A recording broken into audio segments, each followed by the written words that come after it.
Welcome to the Show Your Mouth Lounge, episode number 158. I'm Alex, and I'm not the one recording today. Addy is, on account of me having audio issues. So, hey, Addy, how's it feel to record again, brother? I mean, I have had to do it since you took over the moderation of the podcast before, and really, like the way people can tell which one of us recorded a podcast is by the logo, because you use the thumbnail, and I just have a separate outlined version of the logo that I use as a background because I'm too lazy to change it. Well, no, what I do out of laziness as well, because if I set it up as the screen throughout the whole podcast, that means I don't have to change the thumbnail for YouTube. Ah, true. It's different kinds of laziness. Yeah. Speaking of which, I am going ahead and uploading the thumbnail for this one right now, and Pink is also here, believe it or not. Yeah, I am. My God, why don't you do any recording, Pink? Why? Well, that is an excellent question.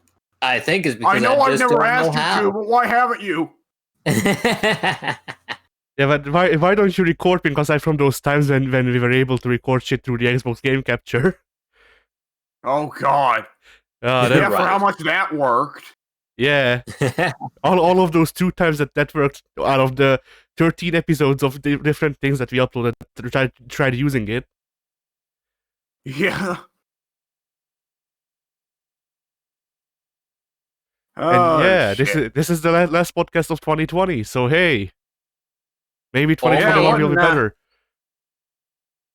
I mean, technically speaking, years are just like time designations we set based on a social concept, really. Well, social concept and solar cycles part, yeah. built to track the seasons, but yeah. I mean, we can certainly fucking hope, because there's probably going to be a COVID-19 vaccine going around next year, so that will fix one of the big issues of 2020, that's for certain. Mm-hmm. Yeah, but before we actually move on to the topics, because just like we did with the 150th episode, this is a special episode. And what makes this one special is that we brought back topics. Hey! Oh, man! But before we move on to the topics, W, what's coming out on the channel? Oh, what's coming out on the channel? That's a good question. My dumbass thought to open up the FOS YouTube channel to check what the most recent podcast number was, but I didn't actually think to check what was coming out this week. So I am going and fishing up those particular videos at the current moment. And oh my God, we've got a lot more uploaded than I thought. Okay, so tomorrow on the 28th, we have got Sengoku Basara 4 Part 16. On Thursday, the 31st, we have got the year-end compilation, The Best Moments. And on January 1st, Friday, Street Fighter V Part 4. I don't remember uploading, I don't remember recording that. And on Saturday, the 2nd, we try and draw ourselves and fail. Well, Pink kind of succeeds, but yeah, Pink succeeds at laying down like groundwork that he has since redrawn. I completely changed the way I draw myself, and then you haven't tried redrawing yourself since. So no, I haven't. Don't mess with perfection, you know. Yeah. I mean, hey, there's enough key features for me to take when I try to draw W. So, whatever. Yeah. I'm a more thumbnail artist anyway, so because I'm the only one who has both the time and the resources. Oh yeah, there's not much to go around of either of those things. If only I had skill. Right. Anyway. What was that first? Yeah. Do we want to say what was going up around on our various channels? Yeah, I was going to segue into that as well. So, Pink, is there? I don't think I've got anything coming out. I've not recorded anything new, and I think everything's already out. All right. W, do you have anything coming out on your channel? Do you? No. Okay. I would like to. I'll more than likely try to get something uploaded for Dead Rising 2 with Mike. I did want to record something for Warhammer this past week, but I did not get around to it because Christmas has been really busy. I'll say just going forward, I'll try to upload what I can, but it's going to be a busy couple of months for me because we could be moving any time from now to March. Because if my family finds an apartment up in Virginia, we're just going to be picking up sticks and moving immediately. All right. So we're going to be starting the process pretty soon of anything that is not necessary for daily life is getting boxed up. Yep. I know that. Yep. And boy, real estate market's fucking something, ain't it? Oh yeah. Yeah, we're renting because hey, look, the real estate market's fucking inflating again. I hope you all are ready for 2008 to come back around for part 2. Jokes on you, 2008 Oh. never left. Fucking real estate bubble popping 2, electric boogaloo Japan is in shambles. again. Yeah. For the third But time they'll this come week. back. Is it not wacky that a real estate bubble forms in America, and that winds up fucking the economy of everyone else on the globe? Yeah. Like we don't care if there's a real estate bubble in fucking Georgia, but in the USA we got a real estate bubble. It's just, I mean, I know why, obviously, but it's still just wacky to me that shit happens here to just one aspect of our economy. Our entire economy goes down, and everyone else winds up losing a shit ton of money too because they like buy a lot of American things and sell a lot of things to America. Right.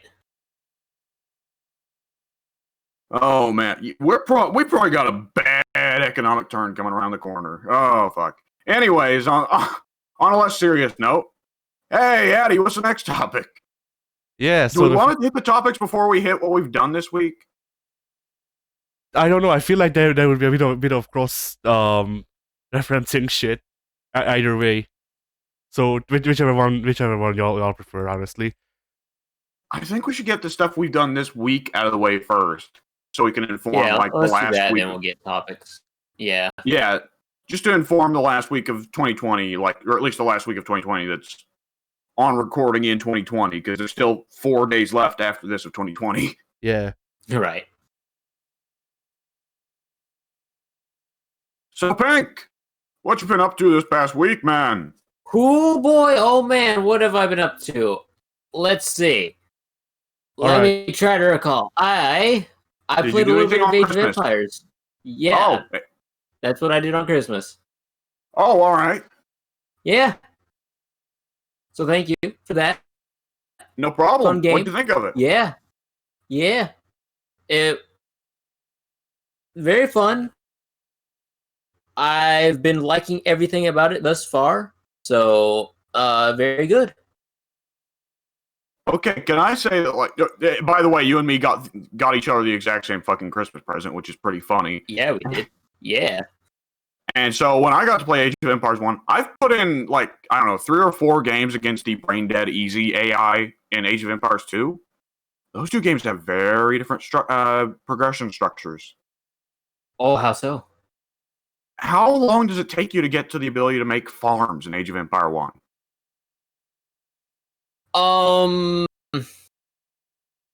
It takes you a while, doesn't it? It's a little while. Definitely. In Age of Empires 2, you can get farms running immediately. Wow. Yeah. Yeah, I think you have to progress an entire tech era in order to get farms down. Yeah, that's crazy. That means you have to rely on fishing and hunting for, like, the entire first era. Yeah. And that's rough, man, because there ain't much of that shit to go around. No, and the resources are finite. So if you spawn next to a berry bush and you start looting that thing, it's gonna disappear in a couple minutes. Yes, it will. Yeah, that's brutal. I mean, it makes sense because Age of Empires was designed from the start to be an educational thing as much as it was designed to be a video game. Right. So they want to press you to stop foraging and hunting and set down, farms because that's how it worked in real life. But still, Jesus.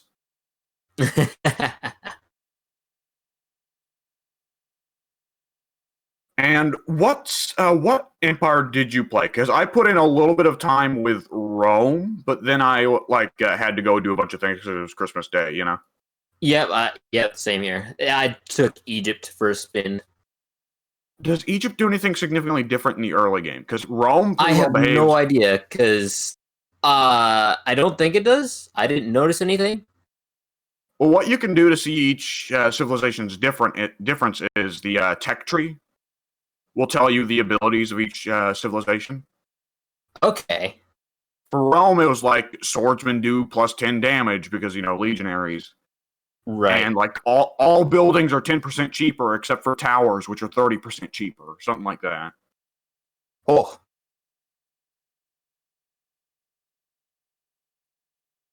I am curious. I do need to check out the rest of the civilizations in that game because Age of Empires 2, some of the civilizations make some fucking wacky changes.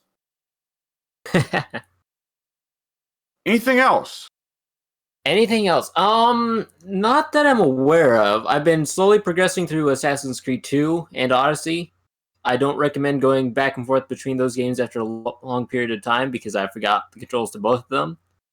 Yeah. So, and then once you figure out the controls of one and then you go to the other, you're all messed up and it's like, wait, what was I doing? So I'll accidentally dodge in front of somebody I'm trying to assassinate instead of assassinating them.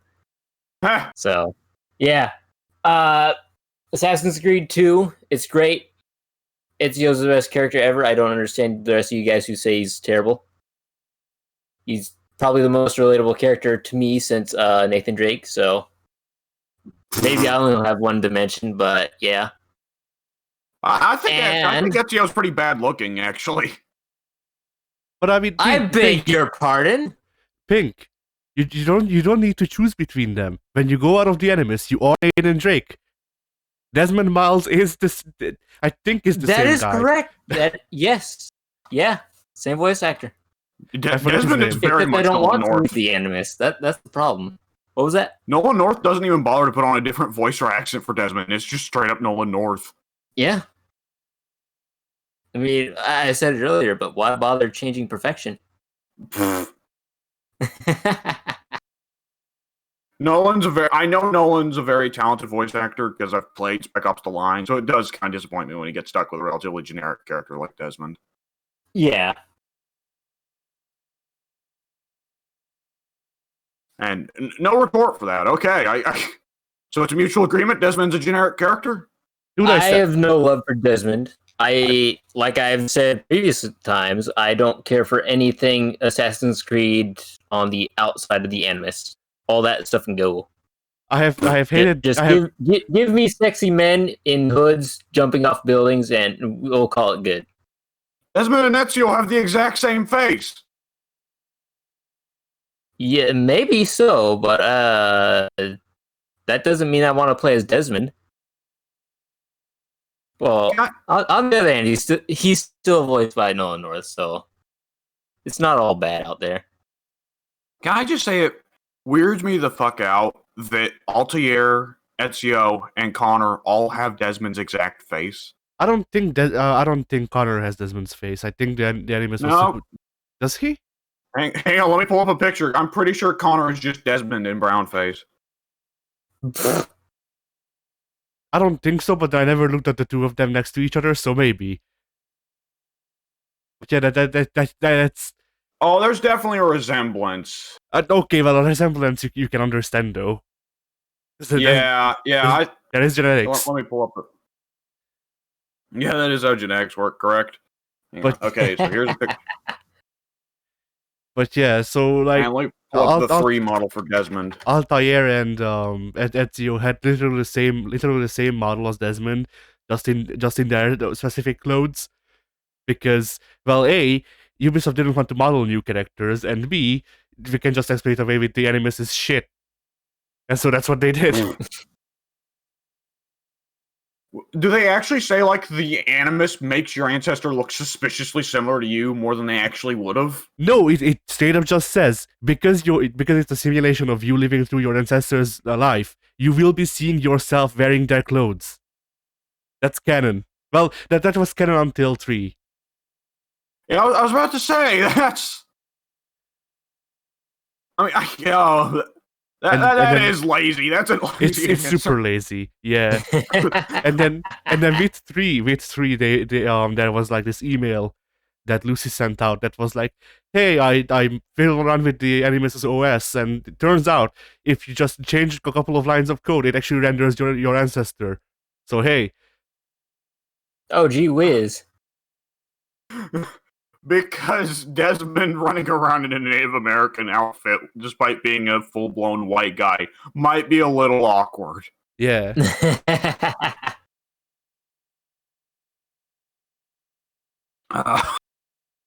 Oh, fuck. Pink, what else did you do this past week? What else have I done? I don't think there is anything else I've done. I don't recall anything. Addy! Alright, so I started up Neo again, just to see if I still got it, because I felt like it might have been a fluke that I played through the game the first time. Apparently not so. Because I mean, for you to have beaten one boss may have been a lucky fluke, but if you've beaten the entire game, I don't think that can work. I beat the entire game aside from the double bosses, because no, get out of here with that shit. Like the double bosses were just like it literally was just, hey, here's these two bosses you fought before, literally the same AI, the same enemy freaking characters, but now there's two of them and you're in an enclosed space. Good luck. I don't know which bosses you're talking about, but I can assume it's pretty rough. Yeah. I think once you go through the game, like the actual main story, then you unlock them as like bonus missions where you can face like pairings that make sense, I suppose, as like bonus bosses. And no, it's bonus bosses. Okay. Yeah, basically, at least from what I could tell. But yeah, so I tried my hand at Neo again, and yeah, it's still Neo. I have deleted it because I didn't find it fun, but you know. I mean, so, hey, want to guess what one of the things I got for Christmas? Neo 2. Neo 2. Oh man. I mean, Neo 2 had a more interesting thing set up with transforming into the different yokai and shit. Yeah, that looked really interesting to me. Also, my parents were like, we just need to get you X amount of games. So I was like, fuck it, this looks cheap. Neo 2.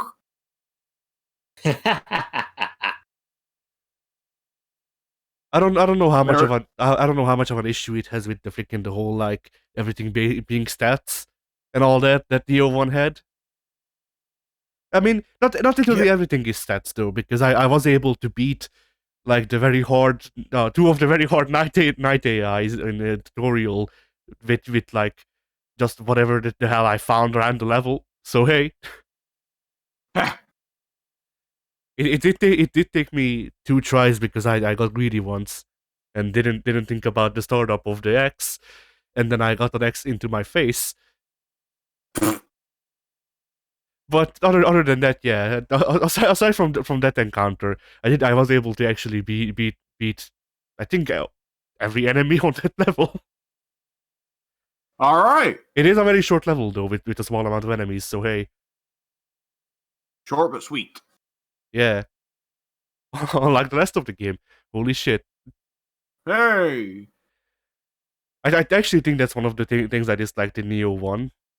That it feels like the levels drag on too much and they try to use them for too much as well. Because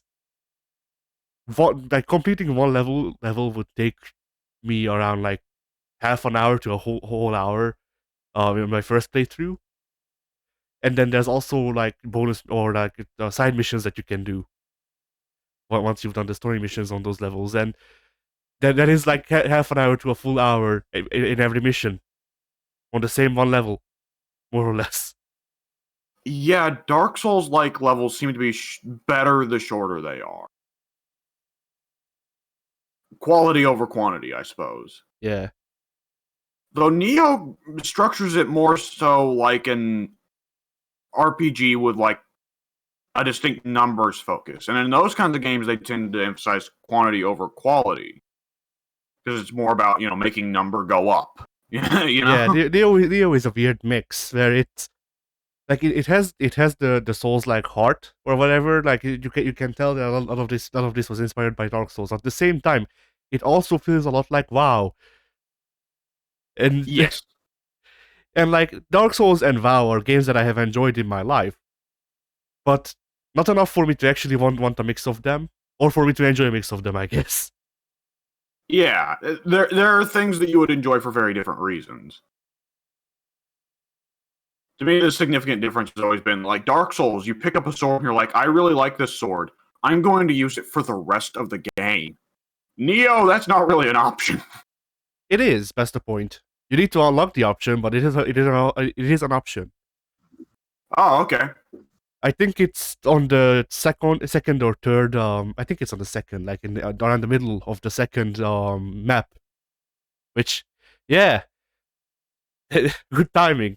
But around the middle of the second map is when you unlock the option to like soul link or whatever the weapons and armor that you get, so you can upgrade their stats to a certain point.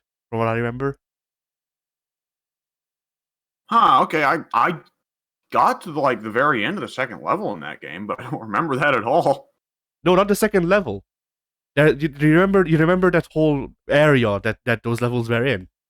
Oh, once you get to the second island, okay. Yes, there's 3 islands, and on Because this, you start out on Kyushu, right? yeah, I think so. Okay. But yeah, so on the second island, in the middle of the second island, which is the middle of the game, is when you unlock the option to actually be able to keep weapons for longer. But will it go so far as like still being viable against Oda Nobunaga and the bonus bosses? The bonus bosses, I don't know what the hell is viable against the bonus bosses. Nobunaga maybe. Nothing. Yeah. I mean, after I unlocked the option, I think I just found like this nice fire Rodachi that I could beat people over the head with, and I just kept upgrading that instead of actually trying out new weapons and shit. Because who gives a shit? I have a large pokey stick. It is the size of it is the same size as me, and then I shoved it up Nobunaga's ass, and then I cut the freaking Orochi's heads off with it. And then Nobunaga was like, "Good going. I am now your stand."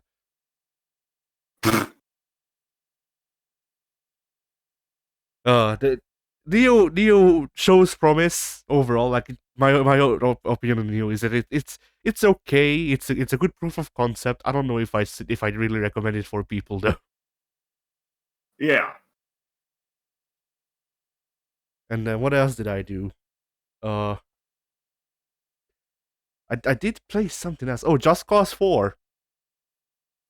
Oh boy. Because it is free. Because it's free. The only reason to play a Just Cause game. Yeah. And as expected. The only cause to play a Just Cause game. But yeah, as expected, the guy who is vocally against just being in a sandbox and blowing shit up is not like the game that is about being in a sandbox and blowing shit up. Yeah. I mean, like people talk about how the movement is really fun and all that. And I don't know. I didn't feel it. I didn't spend enough time with the wingsuit in 3 to get used to it. I spent some time with the wingsuit and the parachute and all that and the whole gliding thing. And I mean, I suppose, I don't know. It just I don't know. I guess I would have needed an actual reason to go places for me to really enjoy going to places. The grapple hook system feels pretty jank and has always felt jank since 2. Oh, well, I should clarify, I've not played 4, so they may have made it better in 4, but... No, they didn't. I've played okay. I played the demo to 2, and then I've played 4, so I have some comparison. Okay, because it was pretty janky in 2 and 3. Actually, now that you say that, I mean, I like, think I'm I not might have expecting. played 3 as well. Yeah. But yeah, Just Cause is like that one. Just Cause 2 specifically is that one game that I watched a lot of people growing up play and have a lot of fun in. And now when I saw it up, I'm just like, well, okay, fun, and it doesn't happen. Like I feel like the best thing that has ever happened to Just Cause 2 was that freaking multiplayer mod. Yeah, pretty much. Because it feels like that's practically the only reason to actually play Just Cause. Oh man, how much footage of Just Cause 2 multiplayer did you guys ever actually watch? I've never seen any of it. Because, Wait, no, I have. I have. You probably watched Nova playing it with Dan and Seamus. Yeah. I'll always remember when Nova and Dan were playing it, and they tried to stick the RV to a fighter jet and take off with the RV in tow, and the physics on the RV just bugged the fuck out, and it started flying all over the place around the jet. Right.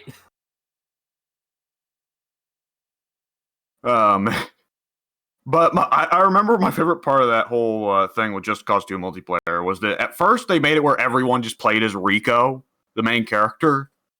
So it's an entire island covered in hundreds of dashing Hispanic secret agents zipping all over the place and blowing shit up. And they all look the exact same, wearing the exact same outfit. Incredible. And then they finally updated it where you could replace it with any NPC from the game. So then you, of course, had like, I don't know, regular like soccer moms, or the game's main villain who was like a 4-foot tall dictator running around blowing shit up.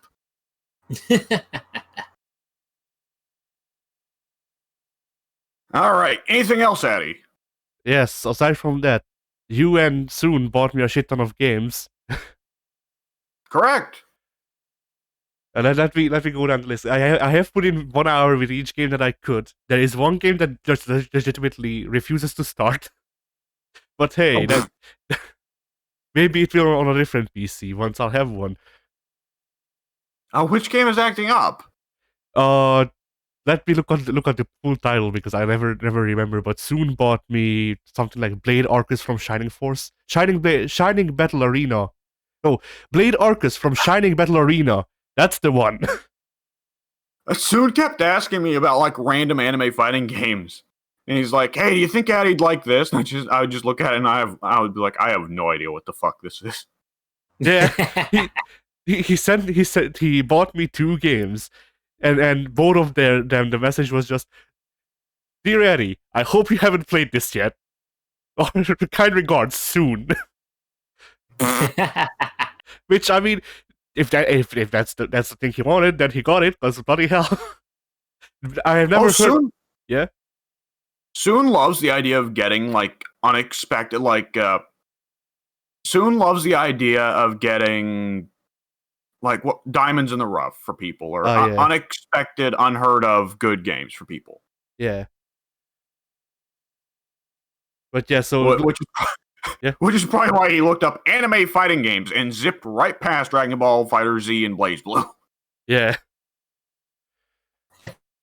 But so he bought me that, which did, for whatever reason, like in theory it should be able to run on my computer, but it just doesn't want to, which is I guess the plague of freaking computer gaming. Technically, it can go forwards and sometimes it can go backwards. Yeah, I have the PS2 Tomb Raider games and I can't run them on my PC. Yeah, the game technically starts up. Like, I get the software window and then it's blank, and then it disappears and closes itself. So there's some compatibility issues, I'm assuming. There may be a fix for that. You may need to Google that. Yeah, maybe I'll look into it. But aside from that, he also bought me Koihime Enbu Rodarai, which at least I think is Rorarai. I don't know if there's different versions. I assume that there is, but the Steam page says Koihime Embu and then there's kanji, so it makes it kind of hard to read. Okay, I have no memory of this one. I remember Soon suggesting that other one, but I don't remember this one at all. So Koihime Enmu Rorarai is it's a fighting game with an all-female cast that is set during the Three Kingdoms era, China. And it is... I have no clue about who made this or why. It just kind of exists, and I've heard people talk about how it's fun, so hey. All right. So yeah, I downloaded it because I have actually looked at the game, but then I was like, sometimes I look at the game and I'm just like, this feels like a porn game, so I don't buy it. And Koihime Embu really exudes that porn game energy, but from what I can tell, it's not, at least not yet. Not yet. And it is a more simplified fighting game that, to me, feels like it basically, the best way I can summarize it is it's simple input Samsho, but there's a chance that it just turns into Marvel randomly if you do a good counter hit.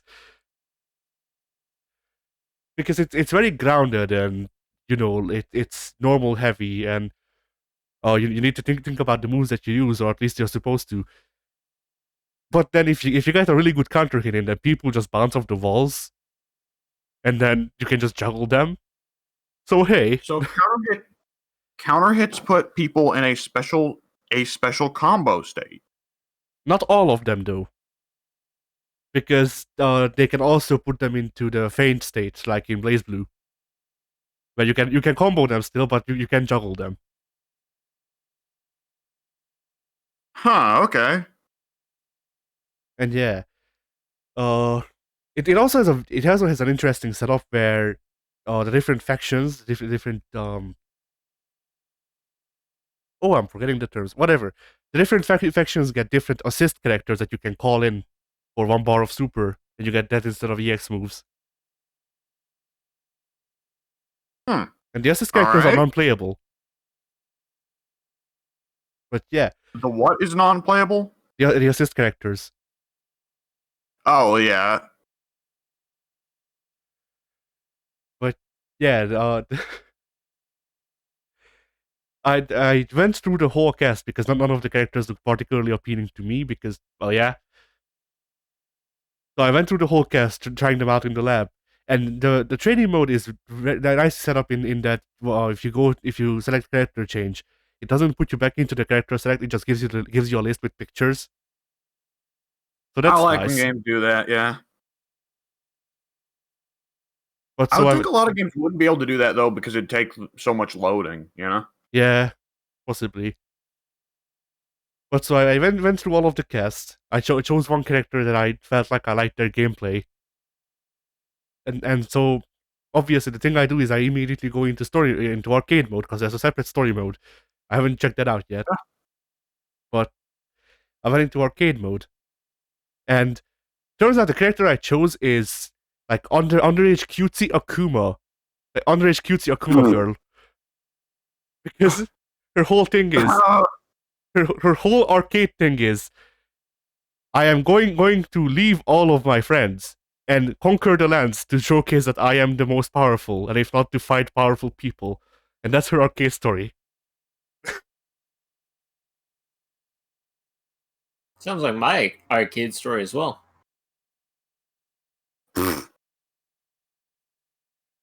So yeah, I lost my very first fight. It was unfortunate. I guess I won't be taking over the world. Joe was a bit too powerful.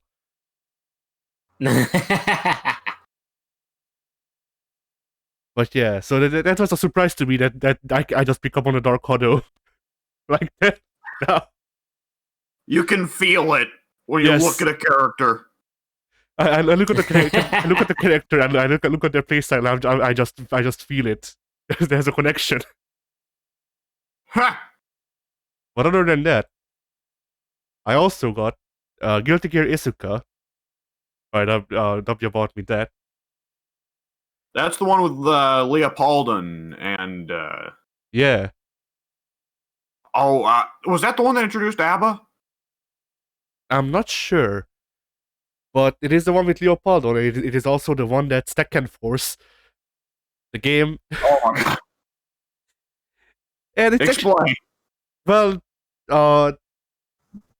actually, Tekken Force is a bad comparison. Guilty Gear Isuka is Guilty Gear trying to stay true to Guilty Gear while also becoming Smash. Okay. It is a game where up to four people can play together and choose their own character. It can become a free for all, and you are all fighting on the same plane for the most part. Although from what I can tell, I can't tell if it's completely like KOF back and forward or back dodges, I guess. Or I guess it would be Art of Fighting, yeah. Whatever. Old SNK, there is old SNK, like, jump into the background dodges.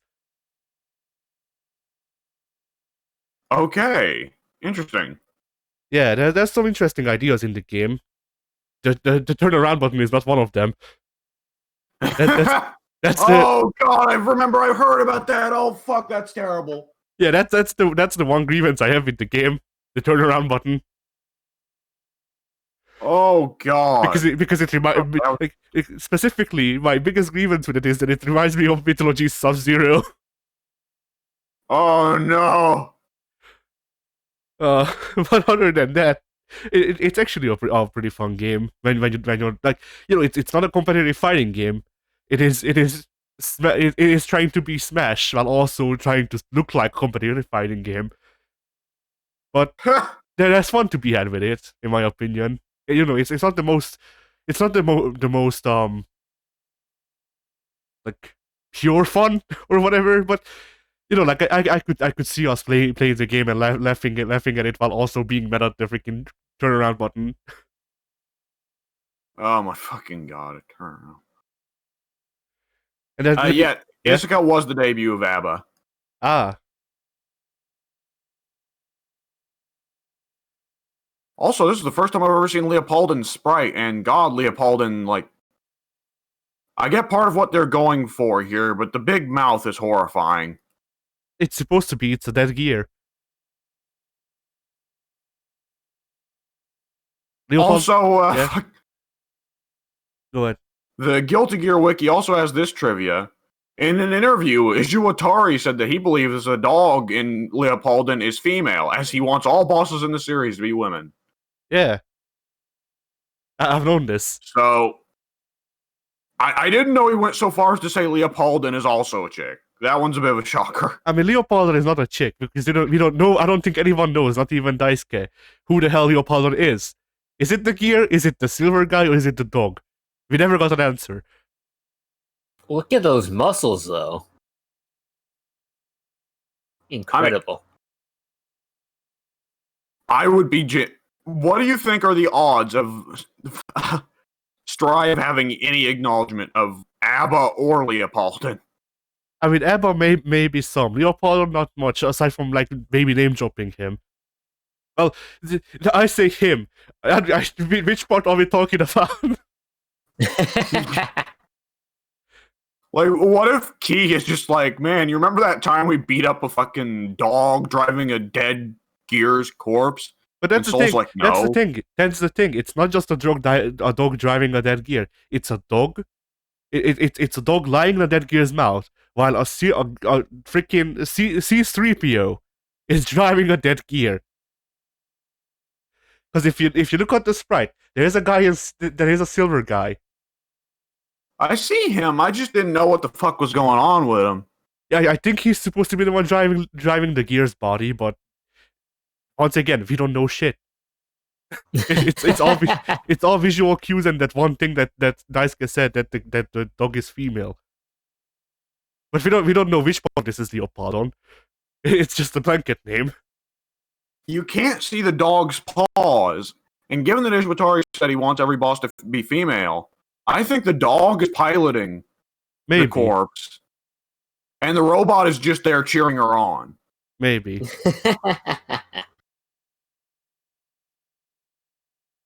But yeah, anyway. Leopoldo is a character people have asked Daisuke to bring back in Strife because, I mean, yeah. It's very unique, that's for certain. Yeah, that is for sure. But yeah, so that. I also got hashtag reload. I think, yeah, the hashtag is slash. I keep forgetting. That's not reload. You can just keep normal track better than I slash. can. I just got. I freaking hell. I forgetting the proper name of that version of X2. It's X2 slash reload, I think.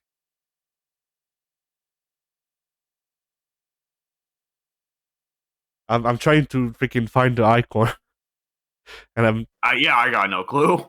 yeah, it is X2 slash reload. Which Okay. is it is just it is it's Gear XX. I don't know I don't know what to tell you. It's just balanced differently. So Cliff and Testament are not playable because yeah. I'm gonna be honest. I got you that one partly just because that's one of the only games Steam would let me get for you. Understandable. I was going to get you the Sonic Adventure games, but Steam was like, no. No Sonic Adventures for Hungarians, Steam says. No, that would make too much sense. That would make too much sense to give the one positive Sonic fan of the three of us freaking Sonic Adventure. Yeah. Send it to Pink instead. I did. He did. I've got it downloaded. I'm gonna do a playthrough. But you're not gonna wait for us. You're not gonna wait for next year. No, I'm gonna do it all by myself. You're gonna piss on the moon. All by myself.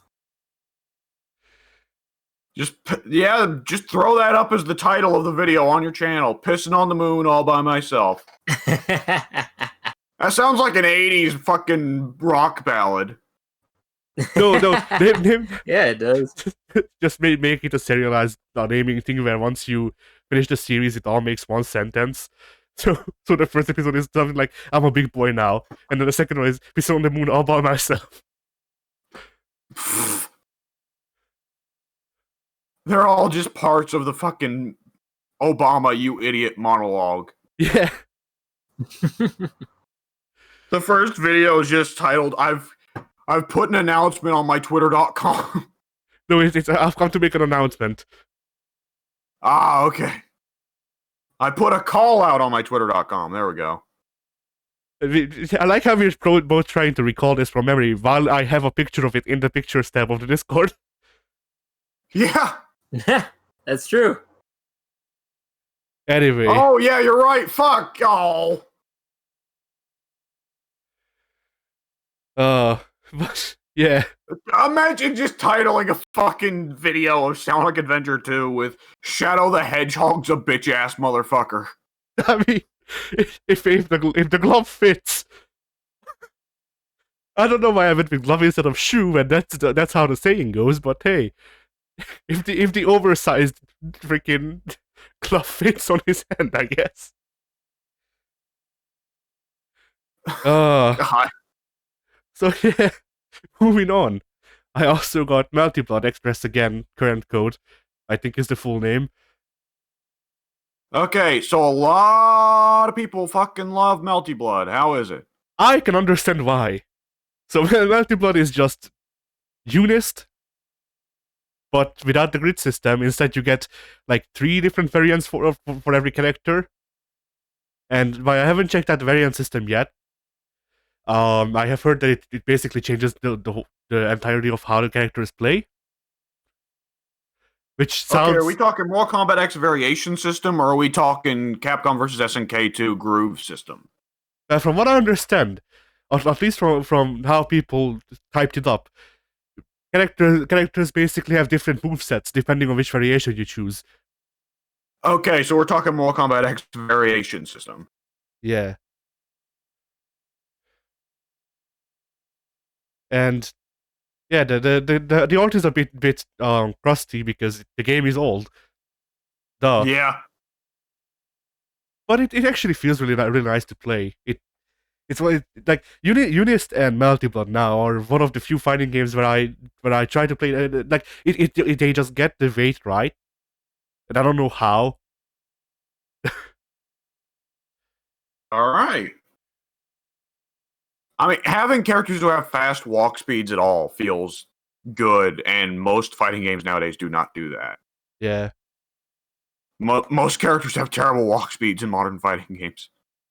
but I mean even with just how much the variants like how much different characters can fit different people because of the variant system. I played everyone with the combo variant because, well, of course, and I played through with a couple of characters. First, I played with the guy that looked like Akuma the most, and turns out Iori Yagami, just straight up.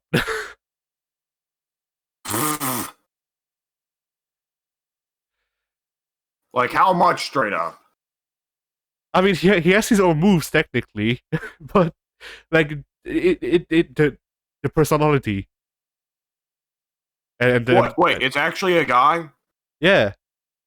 I thought Multi-Blood had an all-female roster. No. An all female good guy roster from the looks of it, but yeah. All right. Yeah, on the bad guys side, there's like vampires or something. I don't know enough about the lore yet to actually be able to figure out where everyone fits in. Also, Eltnam is here from Unist, or I guess she's the Unist from Multiblood, but still. Yeah, Uni and Multi-Blood are supposed to be in the same universe, aren't they? Apparently so. Huh. But yeah, like even though I only played through with a couple of characters, like I genuinely think it was just two. I could already tell some of the things that they then gave to other characters in Uni, because the guy who felt like Iori to me, he had Akatsuki's Tatsu, which would, or actually, like I don't know who to say it is. Akatsuki's not from Uni. I know, but it's Uni adjacent enough, and also like now that I think about it, I think freaking Hyde also has a similar Tatsu to both of them. Akatsuki Blitzkampf wasn't made by French bread. I know. They're not adjacent at all outside of being anime-looking fighting games. I don't know how much freaking Akatsuki was converted or not. I don't know how much of an Akuma case it is with Tekken. I think I've played a Mugen rip of Akatsuki, and he's pretty well the exact same. Ah, okay. There's a weird button structure, but other than that, he's pretty well the exact same in Uni as he was in Akatsuki Blitzkampf.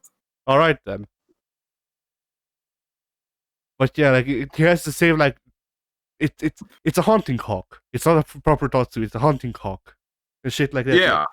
And also the other guy I played was this vampire dude who was basically I'm forgetting his name, but like what if you tried to make that one guy we both played in KOF 2002 not shit.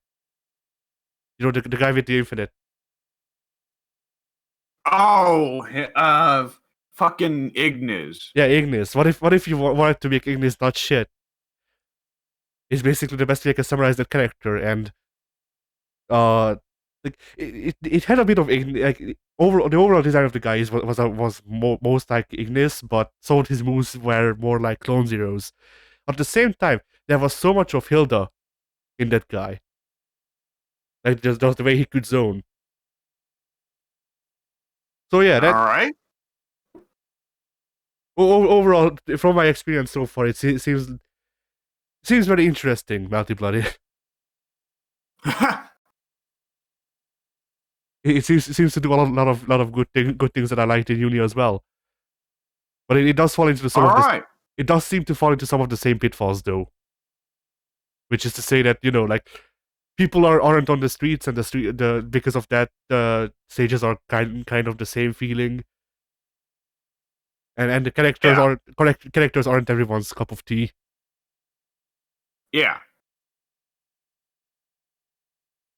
And then let's see what else did I get, because I remember getting like at least 2 other things. And I remember one of those, but I feel like I'm forgetting one. I got you Darkest Dungeon. Yes, that's the one I remembered. So I actually haven't played Darkest Dungeon since we recorded it for my birthday like 2 years ago. So I booted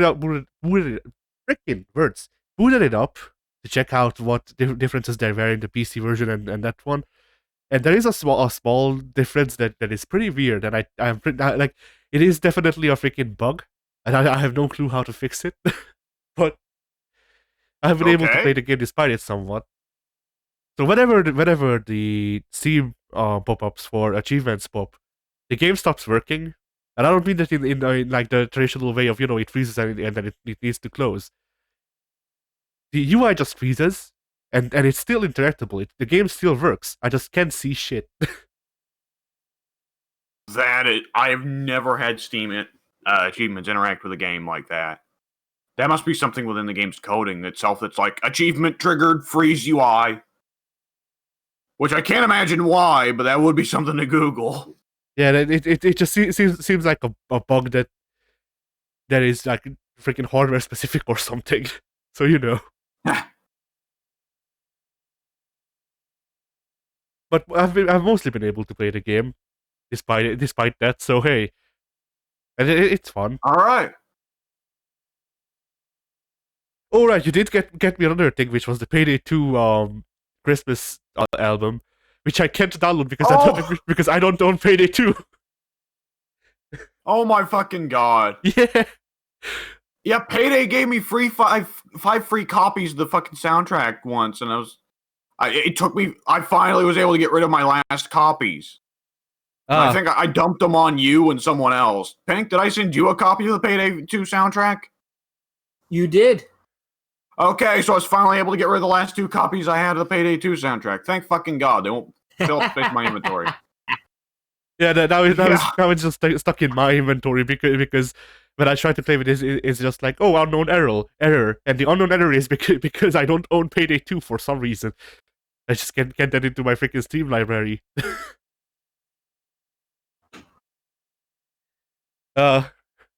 But hey, all the more reasons to get Payday 2 so we can freaking do the triple deagle again. Yeah. You guys will probably be able to run Payday 2, but not at high frame rates.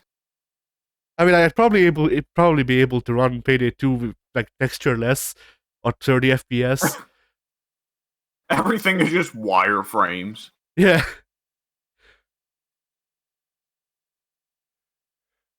Oh. And then did I do anything else aside from all of that? But Christmas did happen. This was a separate topic, but I guess we'll just bring it up now because we already did the thing. So, from my family, I also got a dartboard because of Yakuza.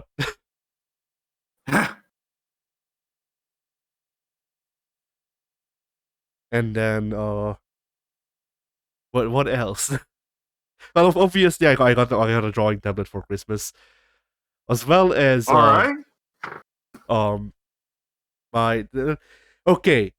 So remember how before the recording I was like, "There's something that will need a lot of context." Yeah, this is that time. Oh boy. Yeah, get ready for freaking me to make this 1 hour recording too suddenly without either of your input. Okay. But yeah, so I've been struggling with the stuff that's going on, and I didn't feel like really typing it down in text and all that because feeling like a burden and all that. So I had no problem. But I had a bit of an incident on the 24th with Rage.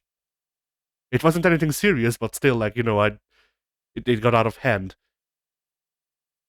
And long story short, I told my brother-in-law, my oldest sister's husband, I told him about the whole being a furry and all that, and the other issues I have, and they might be trying to actually like get me a shrink and all that. So that's nice. At least they're trying to do something. I've had plenty of family members that don't do anything when they think that something's going on.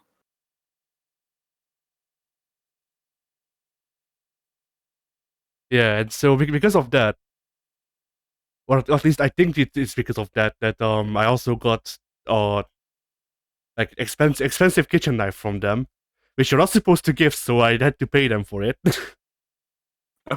it's it's a superstition.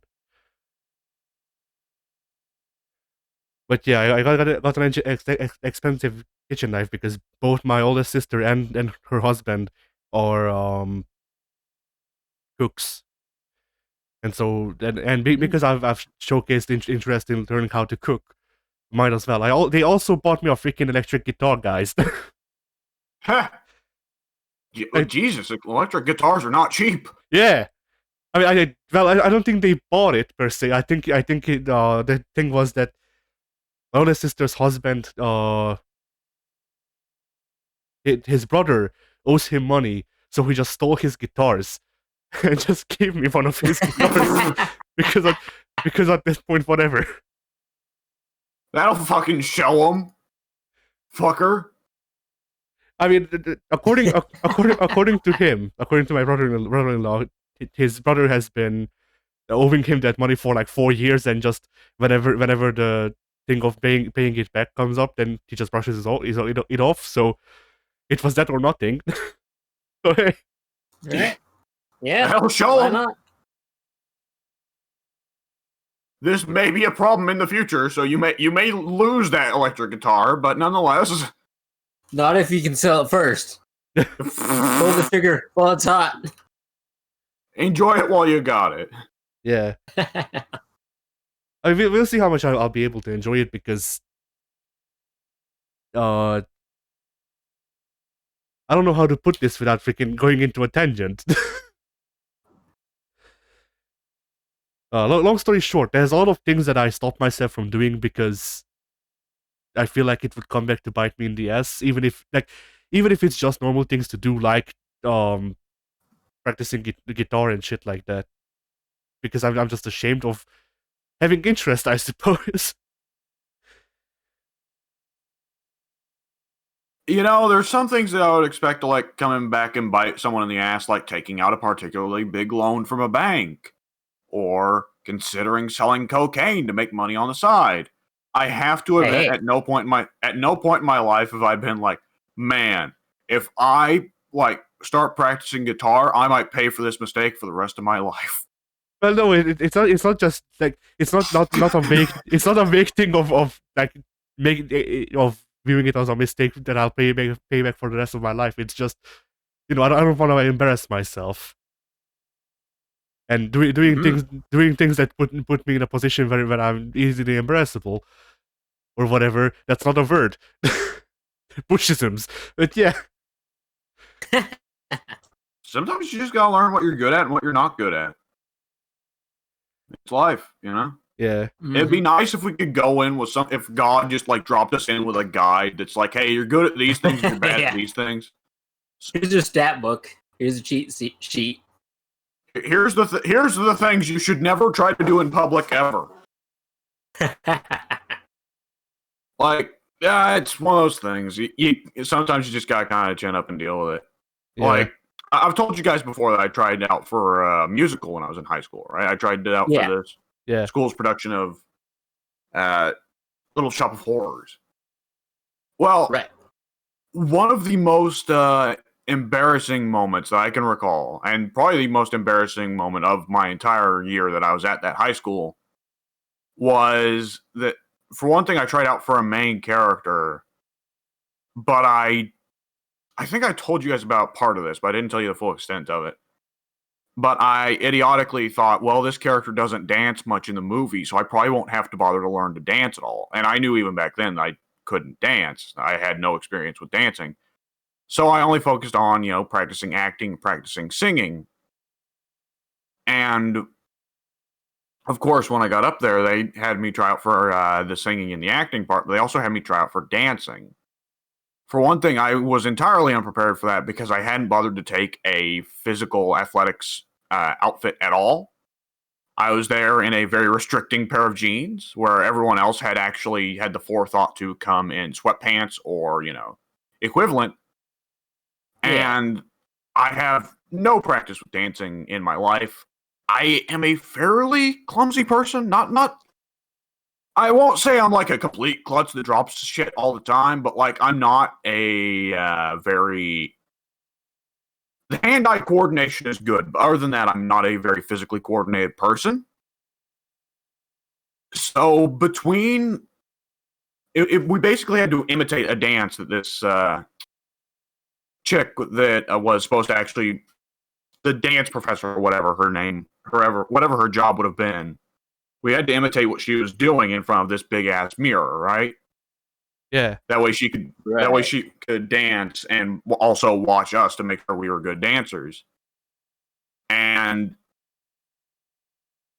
between not being prepared, wearing a very restrictive pair of jeans, having never danced in my life, and generally being at that moment very embarrassed that I had not thought to get prepared for that, and at that moment having generally avoided dancing for most of my life, so having very suddenly having it thrown at me, oh, dance in front of this group of some strangers, but you know several of these people, and I did know a good couple of those people. Right. And between all of it, I just completely fucked up the dancing and was like tripping over my own feet and like very rigid body language. And I was so ashamed of it that halfway through I just gave up and walked to the back of the room and sat down and cried. And I mean, it was an embarrassing moment at the time, but I mean, I'm ultimately kind of glad it happened because I don't know that I would have been able to put up with the stress of working that position in the musical at the time. And I mean, it was a learning experience. Right. You got to go in prepared. You got to learn about that stuff. And sometimes things are going to be thrust upon you that you are not nearly ready for. Absolutely. You got to kind of just chin up and deal with it. And it sucks because, you wish life would give you warning for things or that you could see the future, but you can't. Yeah. I'm on the complete opposite end of not being a good dancer, because I have this switch in my mind where I can just turn off like feeling ashamed for whatever thing I'm doing for a time being. I'll be twice as ashamed once my freaking consciousness has come back completely, but for the time being, I can do whatever, and I fall on the other side in that, like, my dad was my father. Dark Knight. Okay. Sorry, it stupid joke. Anyway, but yeah, like, I don't understand. I feel like I'm missing something here. Anyways, proceed. My dad used to be good at dancing, at least from what I'm told. But that's how you happened. Yeah, probably, maybe, who knows? But so I do have some good moves in my genes. At least, like, maybe, I don't know. But whenever I actually I've actually tried dancing. The best way I can describe it is I'm too loose. Oh, see, I think that can be fixed. I think there's a degree of natural aptitude to dancing, but honestly, there's more than likely it's mostly practice. Yeah, it is mostly practice. Like, I have no natural aptitude, but I should mention again that I have gone out of my way my entire life to avoid dancing. So that honestly may have been the first time in my entire life I've ever danced. So, I mean, so and have at I, 18 years old, wearing the wrong pair of pants. So, yeah. The cards were stacked, my friend. Yeah. Man, the thing with any skill is There was a tweet I saw a couple of years ago, but I really liked it, and I got it saved somewhere, but I don't know where. And it's basically it's just random Joe Blow on Twitter saying, "Sucking is the price of entry to getting good at something." Hey, that's not wrong. That's not wrong.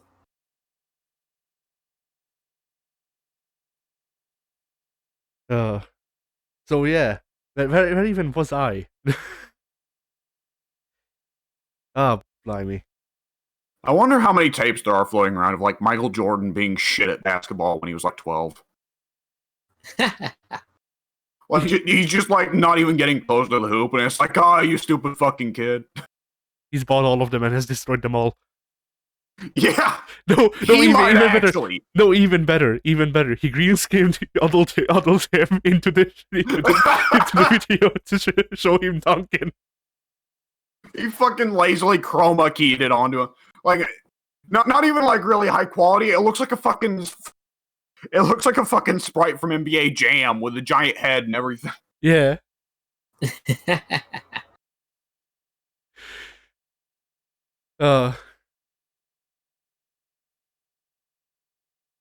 What are we talking about? Oh yeah, me being too embarrassed to do things. That's what led to that discussion. But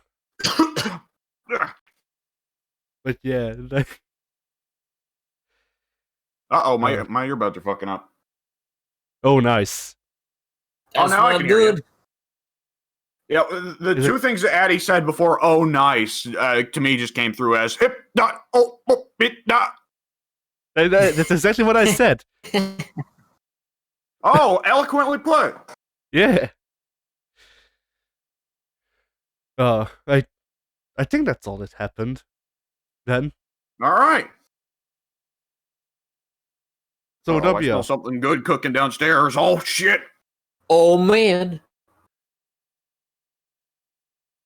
W. So, oh, okay. What did I do this week? Oh, before Christmas, I watched for the first time in my life One Flew Over the Cuckoo's Nest, which is the film that probably I would say that was the film that starred Jack Nicholson off. Though there's a couple other candidates like Easy Rider. It is a movie where Jack Nicholson plays a criminal who fakes insanity and gets sent to a mental institution. But when he gets there, as he's faking mental illness, he finds out that the wards and the nurses are abusing the patients at the institution. Uh-huh. And it's got a very star-studded cast full of actors who were not stars yet when they filmed. So yeah, there's Jack Nicholson, but there's also Danny DeVito. Oh man. Christopher Lloyd. Give me a second to look up his name because I can't remember it right now because I'm being fucking dumb. Brad Dourif. Actually, I don't know who that is. He was Wormtongue in Lord of the Rings. He was Chucky in all of the Chucky movies. Okay. I'm going to wager you didn't watch Mississippi Burning. I don't even know what that is, so no. Okay. Oh, Michael Berryman was there as well, which surprised me because this was before he got famous for doing The Hills Have Eyes. All around a very, very good cast. Like, even Danny DeVito. Danny DeVito, like, I like Danny DeVito, but Danny DeVito's not the best dramatic actor in the world, but thankfully he got handed a very simple role. Brad Dourif was fantastic, even as, like, a teenager, and boy, is he super young in this movie. It's weird seeing Wormtongue is, like, you know, doesn't look a day over 17, honestly. Just a baby right now. Yeah. It's not even Wormtongue, it's like Leech Tongue or something like that. Microbial parasite tongue. Jack Nicholson does a very good job, and Will Sampson, who didn't get many roles after this, sadly, does a very good job as Chief. So, One Flew Over the Cuckoo's Nest, I do want to get one thing out of the way. I think overall, the movie is very high quality in a lot of regards. Great acting, mostly pretty great writing, great directing, scene direction, great set design. The mental institution is definitely a place that you get used to the look of very quickly. The only thing I feel that hasn't aged very well in the movie is that the crime that Jack Nicholson's character has pleaded insanity for is statutory rape. Okay. So he insists that he thought she was an adult.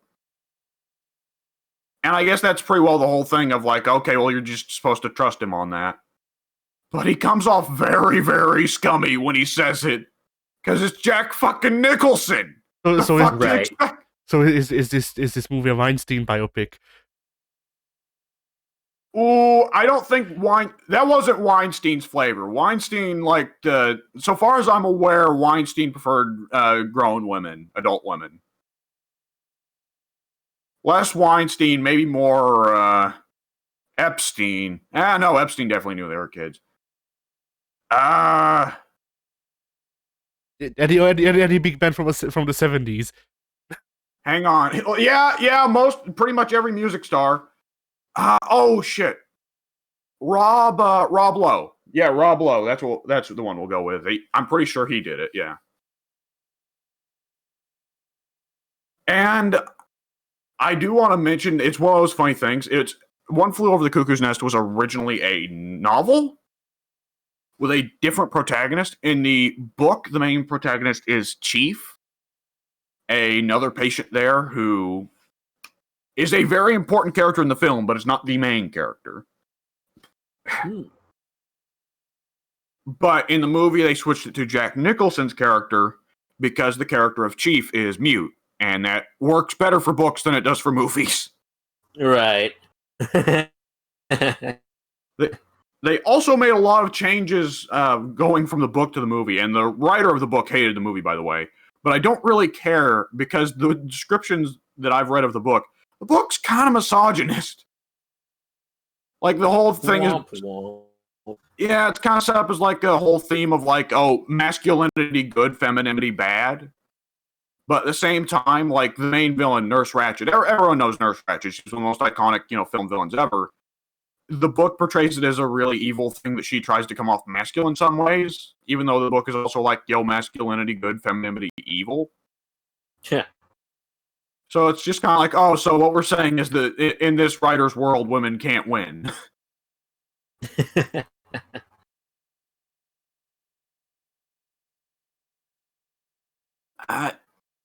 The one thing I do want to say is that One Flew Over the Cuckoo's Nest is famous as one of the ones that swept the big five for Oscars: Best Picture, best Screenplay. Though I guess they just kind of count either screenplay Oscar for that one. Best Director, Best Actor, Best Actress.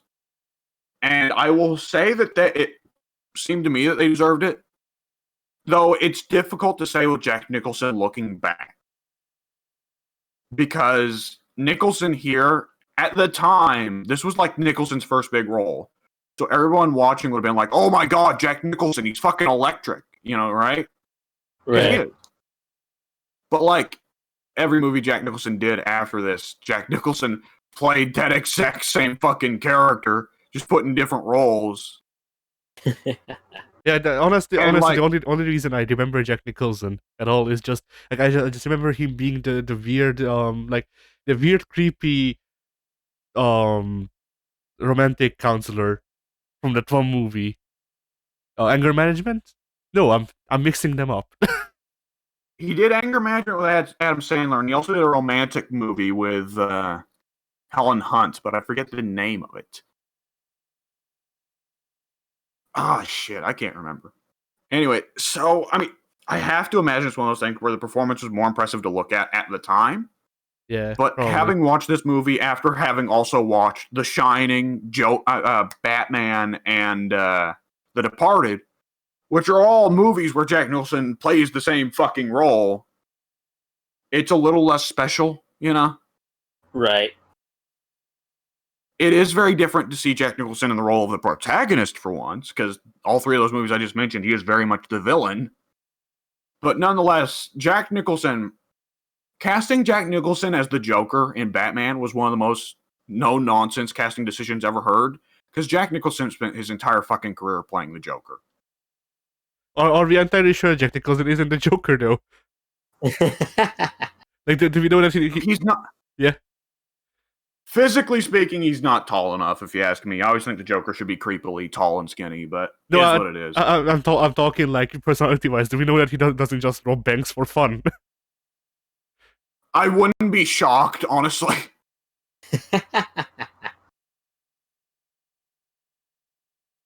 I also... I put more time into Warhammer 2 and Vermintide 2, but there's no news there. And on Christmas, I got a bunch of things, but I'll just list the pertinent ones.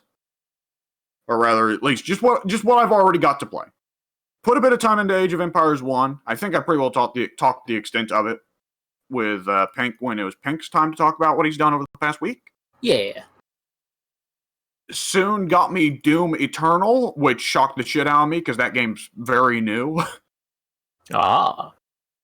So I have been trying to power through Doom 2016 so I can move over to Doom Eternal having beaten Doom 2016. Oh, you haven't beaten it? No, I forgot. Played up, yeah, I've played up to the first hell level twice before now. But I always stop at the first hell level for some reason. Oh. I don't remember if that was before or after, so I'll just say there's loads more pinky demons waiting for you. Pinky demons? Oh yeah, pinky demons. Pinky, you'll love them. Like pinkies or just the color pink? The color pink. Okay. I was imagining demonic fingers flying at you, so... I'm not gonna lie. I think there has been a demon fairly similar to that in Doom before. So, like, I won't spoil any of the plot points for while you're there or whatever because I don't remember them, frankly. But I distinctly remember an industrial hallway, or like it felt like a hallway anyway, and it was just littered with pinky demons, every square inch. So I've actually, over the last 2 days, managed to get all the way from that first hell level to the Cyber Demon boss fight. I just beat the Cyber Demon last night. So I think I've been to that Pinky hallway. And yeah, Pinkies are interesting in this game. In classic Doom, Pinkies are one of the most basic enemies. Like, I would say in classic Doom, it goes shotgun zombie, rifle zombie, or rather rifle zombie, shotgun zombie, imp, Pinky in terms of like threats for the early demons. But like everything else in that game is a bigger threat than Pinkies because Pinkies are just bum rushing you, right? Yeah. Doom 2016, they brought over the Pinky and made it pretty well the same, except that oh shit, now it's bulletproof from the front. Well, that fucking changes things. And also invisible again. Oh no, there's invisible Pinkies. Yeah. Did you not see them? I'm not run into those yet. Oh no! I think there were invisible pinkies in the hallway. Oh no! I've not run into that hallway yet. Then. I mean, I understand what there are being invisible pinkies because invisible pinkies were a thing in Doom Classic. So I mean, it's traditional, but damn, like. Pinkies that are not only in bulletproof from the front and deal a shit ton of damage in melee, but are also fucking invisible. Great. Yeah. And they are by far the most aggressive enemies in this game. Like raising and lowering the difficulty changes the aggressiveness of the AI. I don't want to know what Pinkies play like on the hardest difficulty. Like it must just be a constant chase because on fucking normal difficulty. They are trying to run me down all the time, and it is like Pinkies demand attention in Doom 2016. Yeah. You have to get rid of them before anyone else. Because if you try to go after any other demon, the Pinky is just going to keep chasing you and biting you on the ass. Honestly, what I did most of the time is I just shot everyone else in the room to freaking insta kill levels of health, and ran around the room using animation invincibility, so the Pinkies couldn't kill me, and then I dealt with the Pinkies. Yeah, I guess if there's like a Hell Knight, you can't focus on the Pinkies first. And I gotta say, I think I've mentioned it before, but the demon designs in Doom 2016 are badass. I love the Baron of Hell model in this game. The Baron of Hell looks fantastic. Cyber Demon, I like the Cyber Demon when you get a detailed look at him, but from a distance, the Cyber Demon has a bit too much going on. Though, to be fair, the Cyber Demon has always had a bit too much going on. Yeah. You know, I wonder how much they've changed their freaking Revenant in Eternal. I have to imagine Revenant's one of the ones they wouldn't change at all, because it's just such an iconic design. But not just the design, the way it behaves in the game. Like, I wonder if they're still just assholes that spawn into the freaking map and then set you on fire. Ha! Well, I know that there was a like pre-order DLC or something like that, or maybe it was an April Fool's free DLC. But nonetheless, they released something that allows you to change the Revenants so that the rocket launchers on their shoulders are traded out for trumpets. So I think it's straight up called the Doot DLC. Ah. Oh, man. So I'm excited to try that out. Let's see, what else did I did also get the, what is it called, Pink? The New Frontier Pack? You gave me the New Frontier Pack. Indeed. And I, at like 1 a.m. last night, was like, man, I could probably just put in just a little bit with like one of the new civs. And I wound up playing until 4:30 in the morning, which is a fucking mistake. So I picked Menelik the second because I tend to build religions a lot in Civ. I don't know why. I always play religion. Soon always plays for one. Soon always plays for wonders. I always play for religion. Pink, what's your one that you always play for? Culture. Culture. Yeah. Yeah, my Menelik the second game is starting to turn from a religion game into a culture game, but I think that's supposed to be how you play. That's weird. Yeah. So yeah, looking at those civs, like I like that a lot of them have drawbacks. Like the fucking Babylonians. Oh, you generate half the amount of science you should. So like, don't bother to build science buildings, asshole. You have to be very, very proactive with Babylon. Yes, but that makes Babylon really interesting. There's a divide. Mm-hmm. There's a divide in the new civs between civs that I think are really interesting because they bring new weirdo mechanics. Babylon looks really interesting. Maya looks really interesting. They look like they're actually built for tall instead of wide, which is very unusual for Civ 6. Right. Ethiopia is very interesting because Ethiopia is kind of like a Arabia case. With Arabia, it's like just... Yeah, with Arabia, you just build science and money and the religion comes eventually. Ethiopia is kind of like the opposite. Ethiopia, you build religion and that just kind of brings science and culture with it.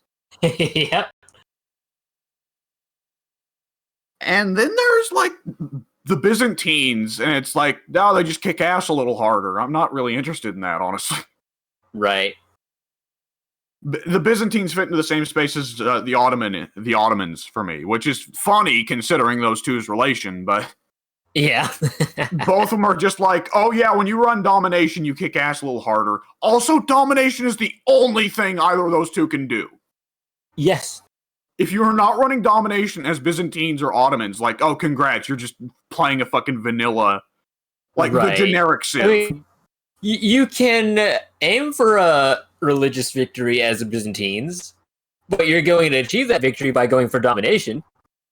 Yeah, I was about to say, and the religious even their religious stuff that the Byzantines do get is still just there to support domination. Uh-huh. It's kind of weird. And then I looked at the Gauls, and I was like, I don't know what the fuck is going on with those guys. And yeah, that's the one I haven't figured out. Like it looks like they're the one who didn't get a focus. Every other one is very distinctly focused on some victory type or another. The Gauls are just like, oh, we're a little good at everything. Yeah. With the most recent patch, they made it so their mines provide tourism. Yeah, what is up with that?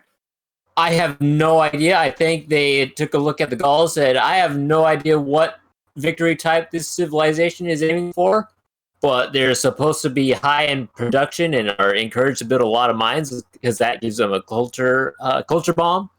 So let's have them make tourism for mines. You know, everyone's excited to go tour some mines. So for Gauls, as far as I'm aware, the play that you should be going for is an early domination game by conquering your neighbors and then using that to kind of catapult yourself towards a culture victory. Aside from that, I have no idea. And that was only very recently changed to where their mines got tourism once you've researched flight. I ought to take a spin with them because Menelik II, I enjoyed Menelik II, but it very much turned into the usual Civ game for me, which is just horde. Like legitimately, I've only ever gotten 2 victory types in Civ 6: religious victory, cultural victory. And guess what I've been building for with Menelik? Religion, culture. Right?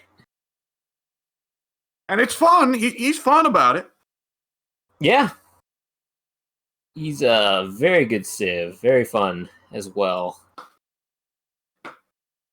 All right, let's see. What else did I did pick up Hades during the Christmas sale, and I really want to try that one out. But I'm waiting until I finish a bunch of other games because I want to be able to devote time to it. Boy, Hades is just kind of hit out of nowhere, hasn't it? Controversial opinion. I don't think Hades looks good. Really? I don't know what Hades is. I just know everybody loves it or wants to have sex with it. Have you ever seen Bastion or Transistor? No. Okay, so it's from Supergiant, who made Bastion and Transistor. I absolutely adored Bastion. Transistor didn't grab me. But it's a kind of isometric perspective, roguelike. I don't know how to describe the gameplay because it's not really RPG-ish. It's kind of like bullet hellish, but also not really bullet hellish. It is a Diablo twin stick shooter. Yeah, a Diablo twin stick shooter beat 'em up. And the whole thing is that you are Zagreus. You know Greek myth, Pink. Who's Zagreus? Yeah. Okay, Zagreus has, for whatever reason, been permanently condemned to Hades' realm, and he's trying to find a way out. So he fights through the realm of Hades, and you want to seek the boon of gods, which give you different abilities. You want to find different weapons, which get you different abilities. You pick up, over the course of a run, many upgrades. When you die, you get sent back to the beginning and you lose the upgrades, but there are still progress things that you make, like money, and you can build your relationships with the various gods. And story. Which means that it simultaneously has the roguelike thing of the game getting reset every time you die, but it's also not a roguelike because every death is nonetheless still making progress. So they kind of tried to go for the best of both worlds there, and to my understanding, they pulled it off very well based off how people have described the game. And there's also you start off in this little hub area that's kind of like the lobby of Hades, and your dad Hades is just straight up there like signing papers and shit. And you can go around and pick from the various weapons and tools you want to take into a run and talk with various gods and what have you, and try and build relations with them. And supposedly there is an absolutely absurd amount of dialogue for all the characters in that game, and like a massive amount of different things that can happen depending on the choices you make. So some people have said that they've played through Hades like 20 times since release, which is crazy because that game just came out earlier this year. Yeah.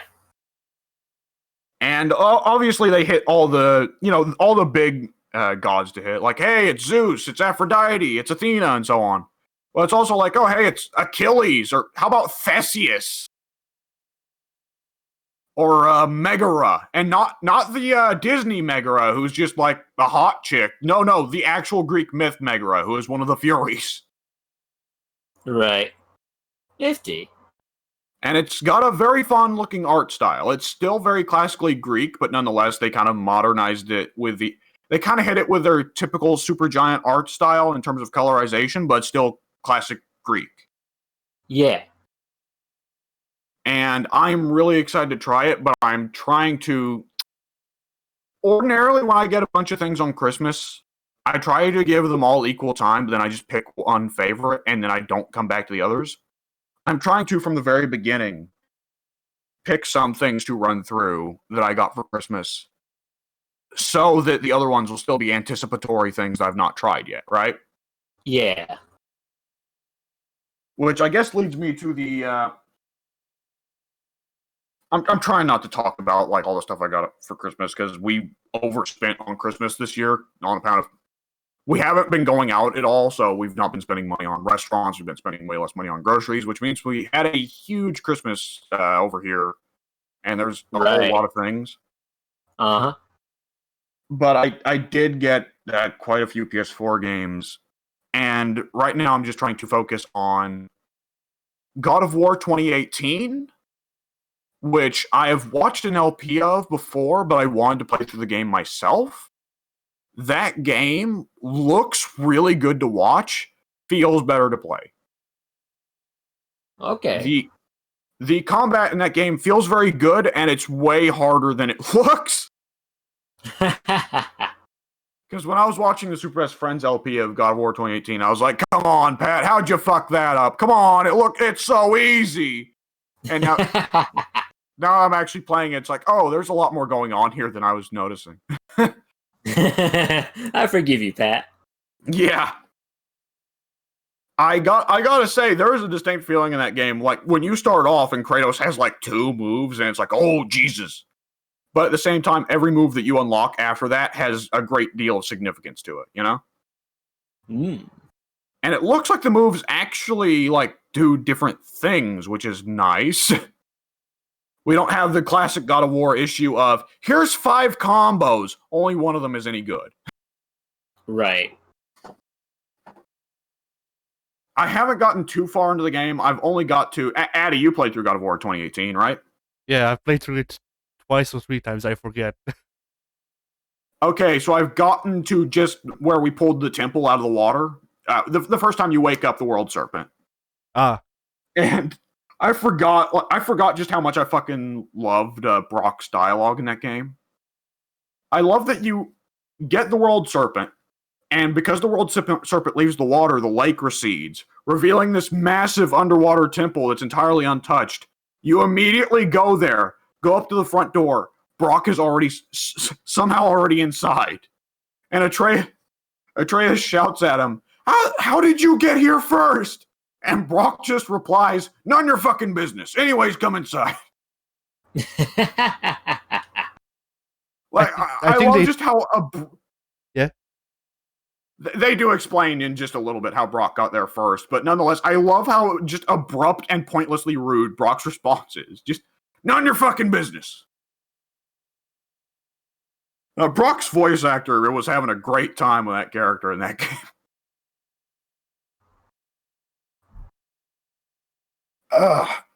The other game that I decided to run through first that I got for PS4 is Ghost of Tsushima. I've been calling it Tsushima this entire time, but the characters in the game call it Tsushima, so I guess I should call it Tsushima. It's Tsushima. Okay. So yeah. Okay, Ghost of Tsushima. So I haven't got too far into the game. It's really good so far. I need to get more used to the way the combat is structured because it's structured a bit unusually. Yeah, it was weird for me at first as well, because, you know, like, you look at the game and you're like, oh, Assassin's Creed, and then the camera doesn't move when you're in combat because you need to do that, asshole. Yeah, that. But the lack of lock on is something that I have to get used to. Yeah. If you can't get used to it, you can turn on even stronger lock-on in the options. So hey, at least there's that. And what else? Oh yeah, well, you know, it's just getting used to it, I suppose, because by now I've just gotten so used to moving the camera wherever I want to look while in a fight that I just turn the camera away from people I'm fighting because I know they'll die anyway. So yeah, the combat system is a little more like what if Assassin's Creed tried to have more of like an in-depth combat system? I say this as a person who hasn't played any of the games for a significant span of time after 3, so maybe they did expand those games quite a bit. No, I mean Unity was the most expensive the combat system got. Freaking oh boy, people would argue that Origins and Odyssey tried to expand the combat system, but no, they tried ripping off someone else's combat system and they did it shit. So yeah, it doesn't count. So yeah, you got your lights and your heavies. Heavies break block, you can parry, you can dodge. I find it very weird that you have to unlock the ability to parry spears and dual swords, by the way. I get Like, that katanas separate from each other. What the heck? Yeah, it skills. It's skills in the skill tree. It says like parry spears, parry dual swords. And I get the katanas were very thin blades, so they weren't great for blocking, but it's still very weird. And you never gain the ability to block spears, right? You do. Oh, you actually do. All right, but not. So Jin just starts off being a shit swordsman. Yeah, well, kind of a shit swordsman. Also, it's supposed to be a thing of like the way that the Mongols use the dual swords and the spear and all that is so alien to Jin that he doesn't know how to reply. And then through the game, as you go through the game and get skill points, he learns how to counter them. Okay, that makes sense because the game is doubling down very hard on. Yeah. The game is doubling down very hard on. Oh boy, we have no idea how the fuck to counter this Mongol bullshit. Yeah, that's pretty well the entire story. Yeah, that is the main conflict. We don't know how to counter this whole thing that's going on, and then that's why there's a conflict in the samurai class. I guess is the best way I can put it without spoilers. That's weird. Yeah. The game is already setting up just within Jin himself, and I assume sooner or later within the other samurai. Like, oh, the only way to beating the Mongols may be breaking the Bushido code. Well, that's bad. Yeah, not that. Anything with that. It is a weird thing with that because you don't actually get to meet a whole lot of samurai. Well, not ones that matter anyway. There's a couple of them that showed. Yeah, there are like 90 samurai on all of Tsushima, and 80 of them died immediately. More than that. There are. I don't think it's a spoiler to say because. Oh no, Pink! I'm not joking. The opening cutscene of the game is the samurai charging at the 80 samurai charging at the Mongols, and you are the lone survivor of that battle. Yeah. So yeah, there used to be 80 samurai on Tsushima. Man. There used to be 80 samurai on Tsushima. Now there aren't. Yeah, I don't think it's too much of a spoiler if I say that there are 4 samurai alive on the whole island, including Jin. Is Lady Adachi counted as a samurai? Yes. Oh wow! So I've already met all of them. Yes. Because I've only gotten so far as I've beat. Obviously, I got past the tutorial. I did the first mission with Yuna, where you figure out where her brother is, and I did the first mission with Ishikawa, where you find out what happened to his apprentice. Yeah. But I haven't actually dealt with the apprentice or the brother yet. Well, you won't. Those are your side stories for the whole game. Oh, those are side stories, not main stories? No. The first mission of all of those storylines are main story missions to set up the side stories, and then after that they become things that you can pursue on the side between story missions if you want, and the characters will actually acknowledge your progress in the story missions. That's really cool. I like that. Yeah. That's a very different way of structuring things from your usual sandbox mission structure. And then along these things, there's also like genuinely separate just side missions. Oh yeah, where you can just like, hey, this peasant's like, hey, this Mongol just stole my corn. Go, well, not corn, but rice. Go get that Mongol. Yeah. I will say, I actually want to ask a question right now because I'm running around right now with the Traveler's outfit, which I've seen. I love the attire upgrade options, by the way. I like that you start out with a shit version of every attire and then it upgrades not only in stats but in appearance. I think that's a really cool system. And I like that they each come with perks instead of stats. They come with perks. That's really cool. The Traveler's outfit, though, I need linen to upgrade it. I don't know where to find linen, other than, his grave in Russia, but that... Well, you find Lenin in you find Lenin in the freaking the Mongol camps. He's talking about Leninism. He's been there since the beginning. Yeah. Yeah, no, genuinely, all of the like rare materials you can get out of Mongolian camps that you just find on the roadside randomly. It's not randomly; they have a specific spot that they're in, but you won't find them unless you just go about on horseback, just wandering through Tsushima. And then okay. Aside from those, you can also, and that's actually the thing I wanted to recommend. Like last week, we talked about. Well, I think it was last week, but I forget. We talked about how you usually go through all of the side content or try to go through all of the side content. I'm trying to avoid that now. That's the thing. Ghost of Tsushima is the one game where I recommend going through all of the side missions, not the whole side, not all of the side content, the side missions.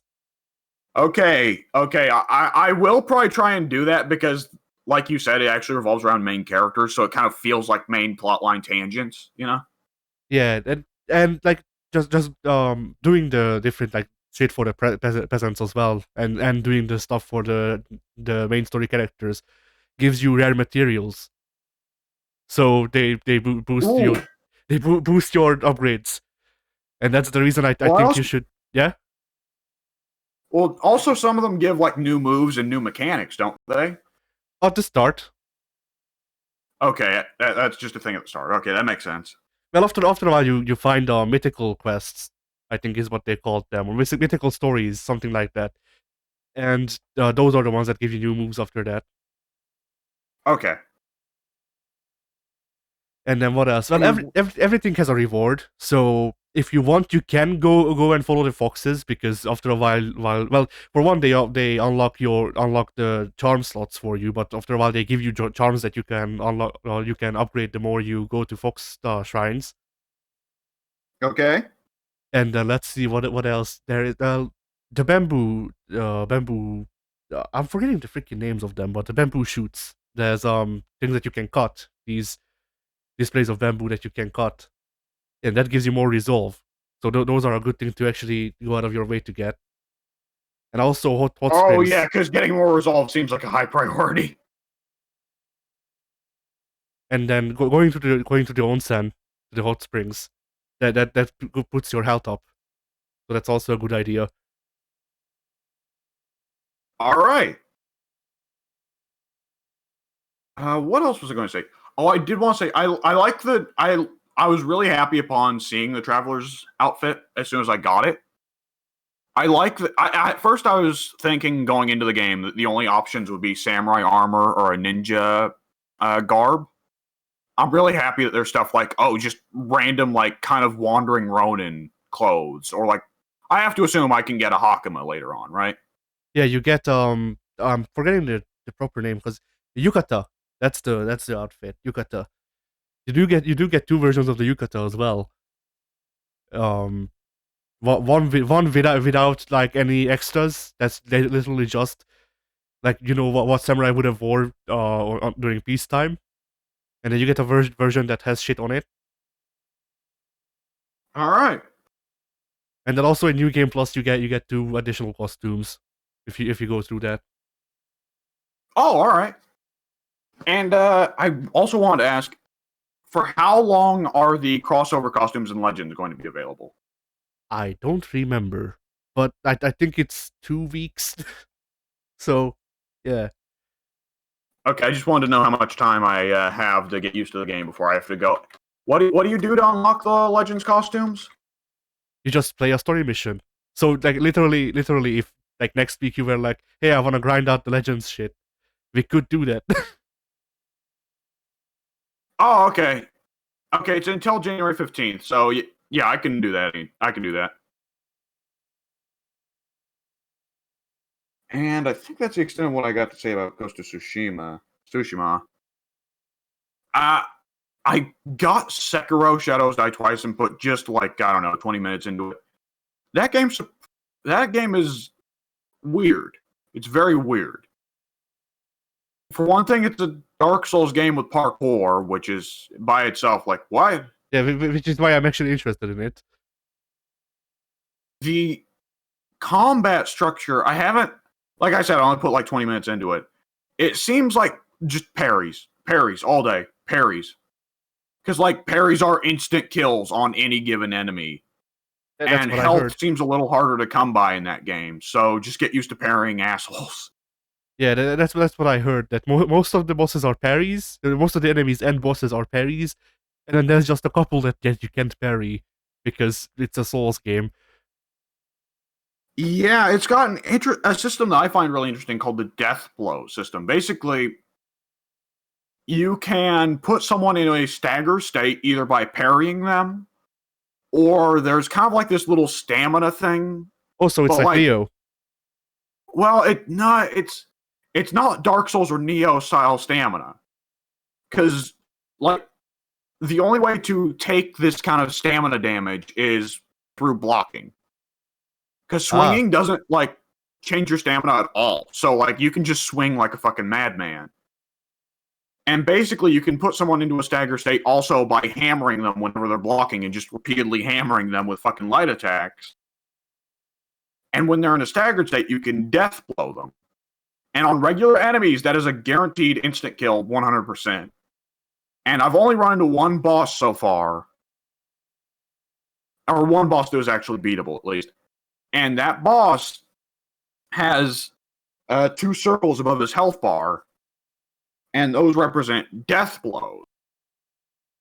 And so if you are able to parry that boss twice and get, 2 death blows, the boss is just dead. Nice. So speedrunning that shit is apparently quite viable. I appreciate that they recognize they have that separate like counter for death blows on a boss in the game. Because Dark Souls has in the past, the final boss of Dark Souls 1 is notoriously easy if you have decent parry timing. Because he's for one thing, the only boss in the entire game that can get parried to begin with, but also parries just wreck him. And pretty well every Souls game since has been trying to figure out how do we make parries viable against bosses without making them too strong. And with Sekiro, I think they finally came close to figuring out a solution. All right, and that's the extent of what I got to say about my week. I did get a bunch more stuff, but it's right now I'm trying to focus on Ghost and God of War and Doom. When are they going to release the Dude DLC? They did release the Dude DLC. Not Dude. We need Dude. Oh, yeah, Dude and Moom. We need those two.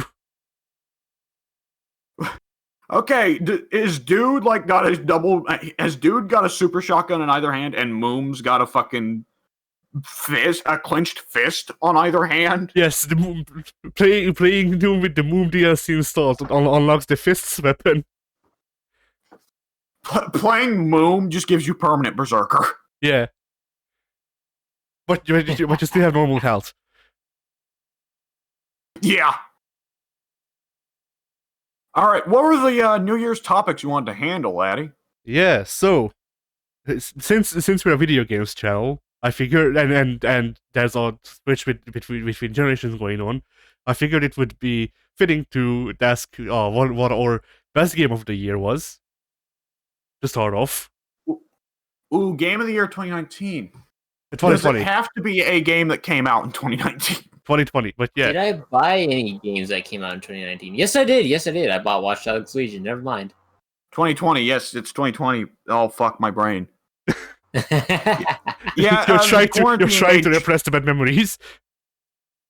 The quarantine ensured that there wasn't much memorable about this year. Best game of 2020 for me.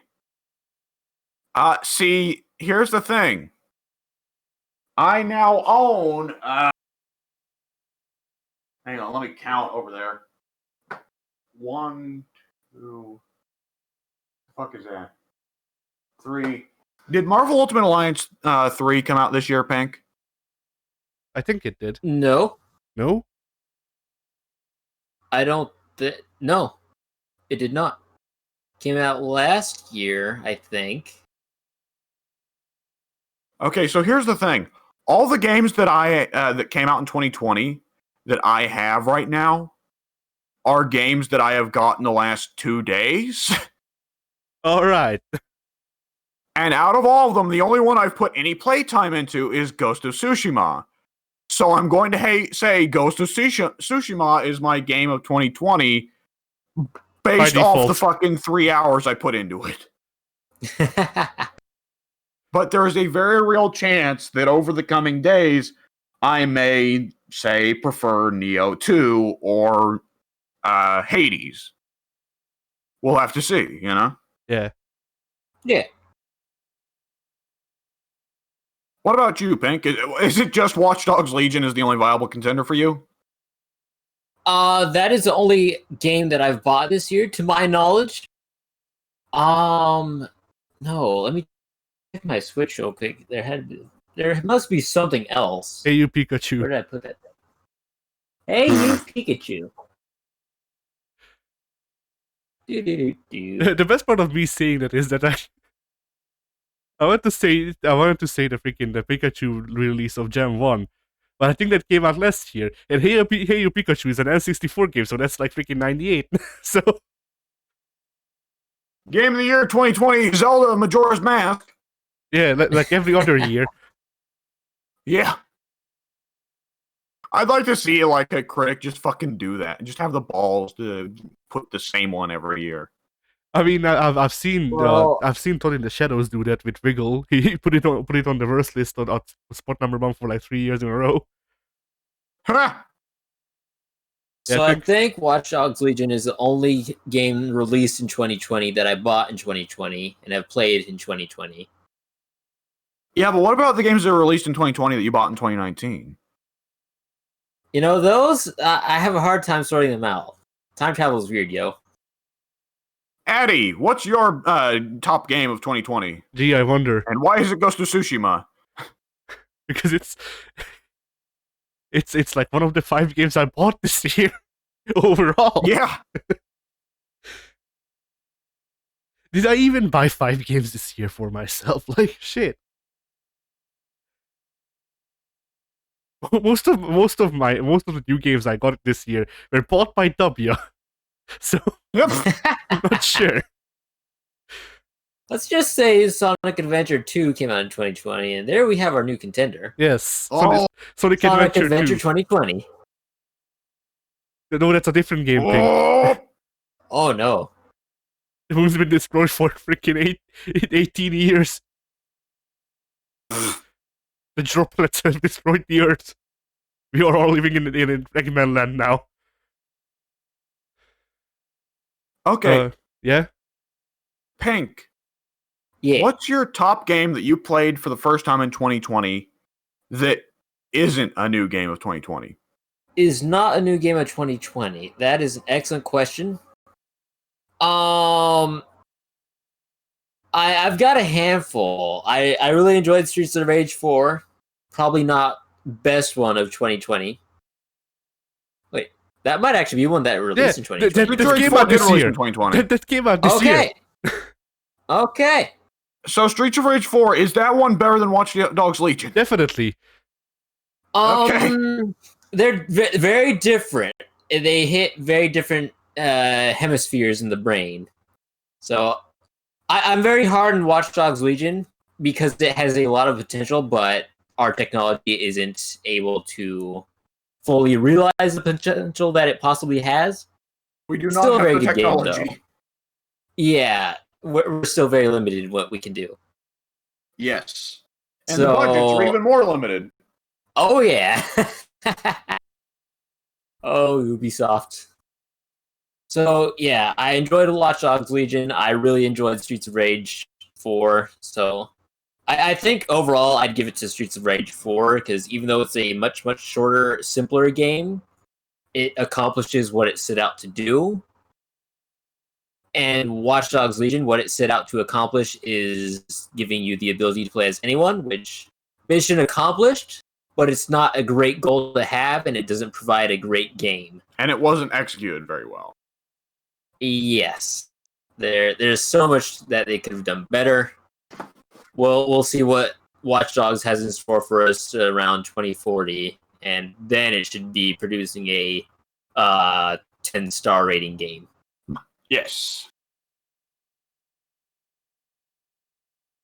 Addy, what is the best game that is not from 2020 that you played for the first time this year? The best game that is not from 2020 that I've played for the first time.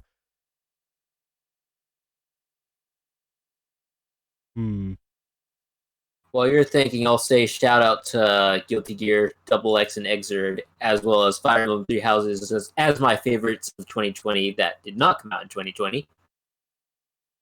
All right.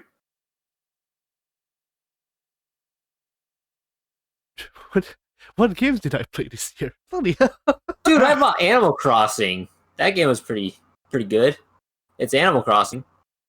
But it's also pretty bad because they've made the villagers way more peaceful than previous iterations. Nobody yells at you anymore. No angry mailmen. No angry moles that come out when you reset the game. It was too scary. They've gone soft. They've gone soft on us. Nintendo's just the worst company. All right, I guess I don't know if it's recency bias, but I'll say Melty Blood. So I can't remember any other game that I was taken aback by, because most of the games that the new games that I got to play were, well, Ghost of Tsushima, or things that like shit like Just Cause 4, and no. I mean, if Just Cause 4 is the best game you played that year, then that's a bad year. To be fair, I asked for the first time. Yeah. You could have played all kinds of good games that year that you've already played before. True. Oh, yeah. And for mine, I think I'll say it's I don't know if, you know what? I'm not going to count Accent Core because I have played Guilty Gear X2 Vanilla before. So instead, I'll say the best game that I've not played before of 2020 that did not come out in 2020 is Dark Souls 3. Oh. It edges out ahead of Dark Souls 2 a bit. I have a harder time motivating myself to play 3. I don't think 3 has as fun of a rhythm. And I think Dark Souls 2 has more of a kind of distinctive new identity to it, whereas Dark Souls 3 feels a bit more like, actual Dark Souls. But I have to respect the design in a lot of it. Actually, you know what? Fuck it. No. Dark Souls 2 is better than Dark Souls 3. I'm going to change my opinion to that. Dark Souls 2 was the best game I've played of 2020 that didn't come out in 2020 for the first time. All right. Dark Souls 3, like, I don't know. Dark Souls 3 is like one that's just kind of soured on me for a little bit.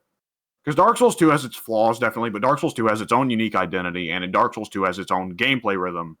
And Dark Souls 3 just kind of feels like Dark Souls 1 with Bloodborne's gameplay and a really, really bland color palette, which I think is one of the biggest flaws for Dark Souls 3 for me overall, is that the visuals, they're beautiful, like, well-designed models, but you don't get to appreciate them because everything in the world is brown and gray. I get why they did it. They're trying to make the world look like it's dying and the light is fading. But the art direction winds up the color palette winds up undoing the work of the modelers, who did a lot of really good work, and it's pity. All right, Addy, what's the next topic on your list? Yeah, the next topic is one that will hopefully be easier, which is the best game of the generation, since we're in the middle of a Switch. Ooh, that could be a tough one. So I'm Let's go with gonna go ahead because my answer is Fest. I bought a PS4 for Ghost of Tsushima. that's all there is to say, really. That's pretty distinctive, yeah. I want to say God of War 4, but that's kind of like from the outside looking in, because I myself have only put like 2 or 3 hours into the game. So in terms of games I feel like I've got distinctively more experience with, that I would say game of the generation 4. Ooh, that'd be a lot tougher of an answer. Fuck. You know what? I'll just stick with God of War 4 all around. The art design, the writing, the acting, the gameplay design, the graphics, everything. Hank, what would you say is the game of the generation? You know, I really like Civ 6. The computer game. I like Civ 6, but no. Just no. Even if you're not saying that's the greatest, even if you're just saying that's your favorite, I'm still going to say no. No, sir, that is not your favorite game. Like, would you tell me that it wouldn't be Rainbow Six Siege? You raise a valid point. I was trying to think of something specifically console only, but I don't think that's a possibility in this day and age. Oh no! Hell so no. I mean, Pink, does Civ give you the experience of being vote kicked for not hard carrying everyone on your team? Yeah. You know what? You raise another valid point. It does not. That really ruins the mood, you know? So, yeah, as far as the technological improvements that this generation made, Rainbow Six Siege, definitely my favorite shooter of the entire generation. I was never big on shooters. They were fun, but Rainbow Six did it in a way that was completely unique from anything else I played, and it is absolutely one of my favorites of all time. I'll be sad to see it go about 5 years from now, but, you know, life and death, it all happens. Happens to the best of us. Siege seems like it's going to be fucking eternal, man. I don't know. They want it to be. I don't know if it will be. Yeah, how feasible that actually is. Right. That they want to get it to 100 operators released in the game before they have to look to somewhere else. I don't see that happening, but, you know, with hard work and dedication, anything is possible. And if it keeps making money for them, then yeah, it's a definite possibility. After a while, they just stopped. After a while, they just stopped giving a shit about the names because there's too many names to handle. So it just goes into the freaking the Dota and League thing of like anti-mage. Yeah. Hey, who's your main? I'm man. Who's your main? I'm anti-rook. Anti-rook. That'd be like anti-anchor, is what it would be. Yeah, I'm a Kimbo recruit. Right. I spawn on the outside of the map, and my mere existence. Oh boy, Pink's roboting really hard on my end. Oh, thank God! I thought that was my earbuds. Everyone to 50% HP. Good enough. My internet connectivity is terrible right now, and I don't know why. And I don't know if we can even make that out. I'm imagining one operator that's just called release lion or whatever. They can apply it retroactively too. Fuck it. Let's just rename Jackal to Anti-Roamer. Oh, well, I've got green bars again, so hopefully I'm back. Yeah, now you are. Yeah. Perfect. I was sitting on one red bar there for like 5 minutes. I was like, oh, dear Lord. You best watch out. Eddie. Yeah. I've already said my piece. Oh, shit. I forgot we were still on that topic. Okay, next topic. Yeah, next topic. This last topic I wrote a lot of things for because in the topics list I just wrote like condensed things of the topics overall. This one is literally just 2020. Okay, that's a pretty big topic. Yeah. Oh, yeah. So shit has happened in 2020 to all of us. I guess that's complain about it. I mean, the quarantine isn't great, and I've lost a lot of family members, and several family members have gotten COVID. But I mean, me personally, for my nuclear family, things have actually gone very, very well. Good for you. So let's move on to somebody who's got a little bit less of a. All right, Pink. You know, as a quote-unquote essential worker, I've had quite the wild ride this year. You've no only deaths coughed in my up, you've family only thus coughed far? up one of your lungs. Yeah, just one. I still got the other. Sort of. One and maybe. 2/4. No. However, that lung has doubled in size to make up for the empty space. Now you've just got one big lung.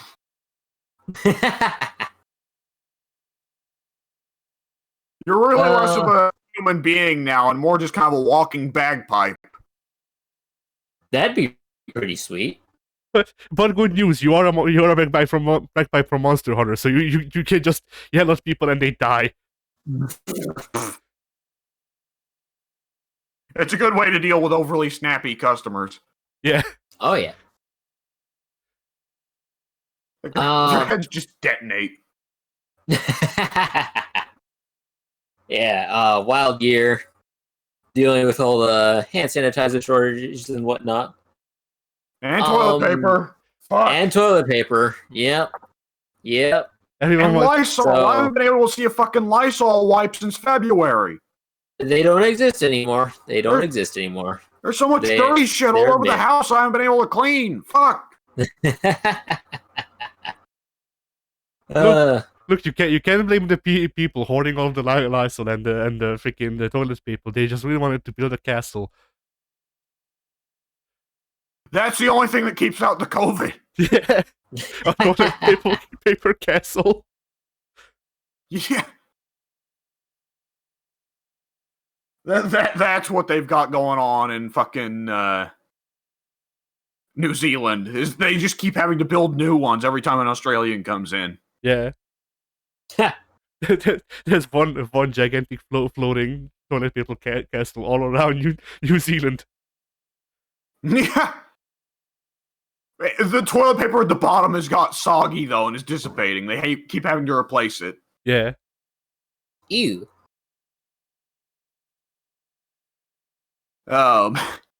Continue, Pink. So, Pink, yeah. You got any particular incidents from around work regarding the everything?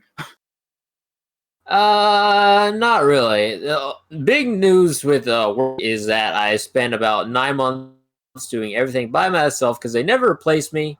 Then I told them, screw this, I'm done with it. I want to step down. They said, okay. Then they came back a day later and said, how about yes, but no? You're no longer quote unquote the section head, but you're still sort of the section.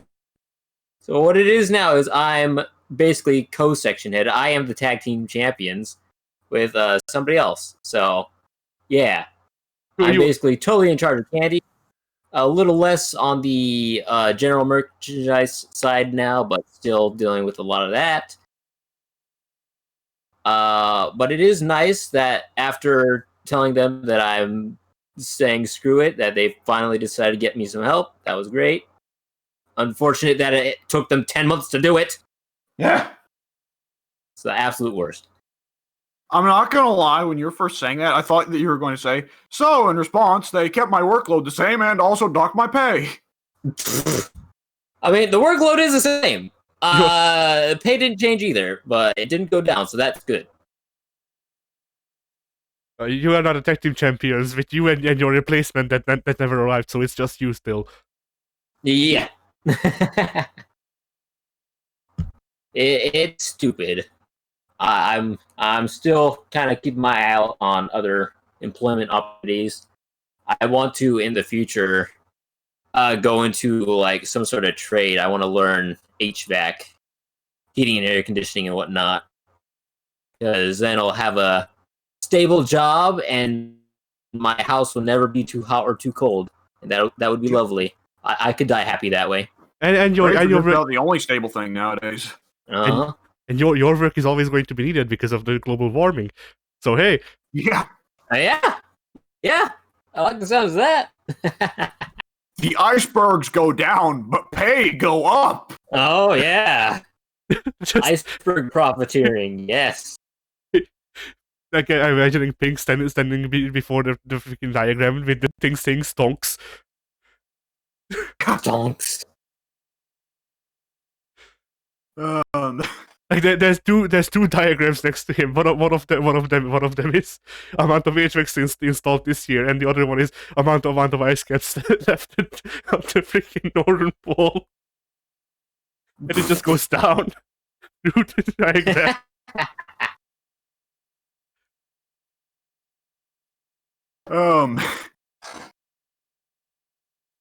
All right. Oh, Eddie, what happened to you in 2020?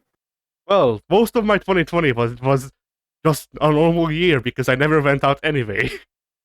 aside from the freaking the diarrhea that has haunted me for all of the year, literally, basically. That's a powerful stomach bug. Yeah, it at this point it's probably COVID. But I can't have it checked out because it costs a shit ton of money. So hey, we'll never know. Also, when you go out to get checked for COVID, there's a distinct chance of catching COVID. Yeah, because you're around people who have COVID. That's an interesting catch 22 there. Yep. Yeah. So that. Well, either I might have COVID, or I can go try to check if I have COVID, which will almost certainly result in me getting COVID. So that's the reason I haven't been checked so far, because I mean, I don't know. I don't really feel like it, at least not until the vaccine's out. Yeah. That and then like in the last, I don't know, like the last 4 months, my brain just went, well, okay, but 2020 would have been good for you. But what if I just switched everything off? And so that's why I'm in the weird freaking predicament that I'm in, because even now, like I got back into playing video games because I need to do something to pass the time, but I still don't particularly enjoy playing video games because I just can't have fun anymore for some reason. It's weird. Well, maybe you should try practicing with that guitar you got now. Oh yeah, now I'll probably do that. But All right. it's it is weird. Like, yeah, the past 2 months, like the past four months internally and the past two months externally have been so freaking, like, just the things that have changed have been very weird. But at this point, like at this point, trying to reach a stage where I can just do the stuff that I feel is necessary to not feel like shit again, or still. Yeah.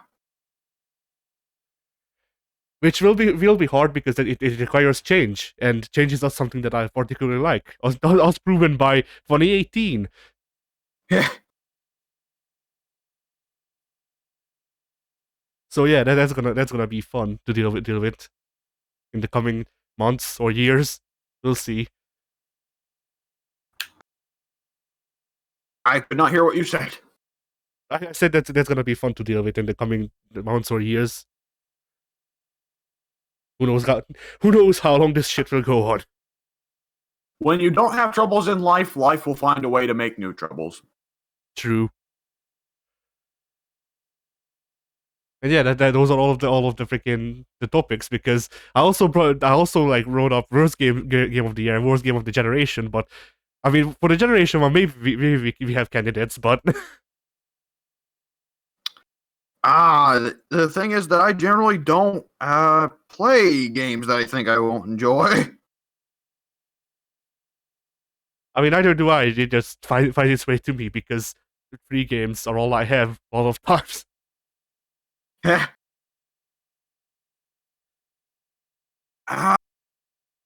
Worst game of the generation? That is a good question. I'm going to assume Life of Black Tiger won't count. I mean, yeah, I suppose it can count. All right, I've not played it, but I'll just go off of how it looks and the legacy around it. Life of Black Tiger, fuck it.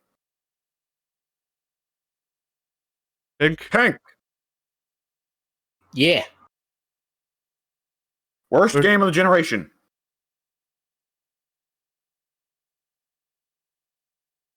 So, funny.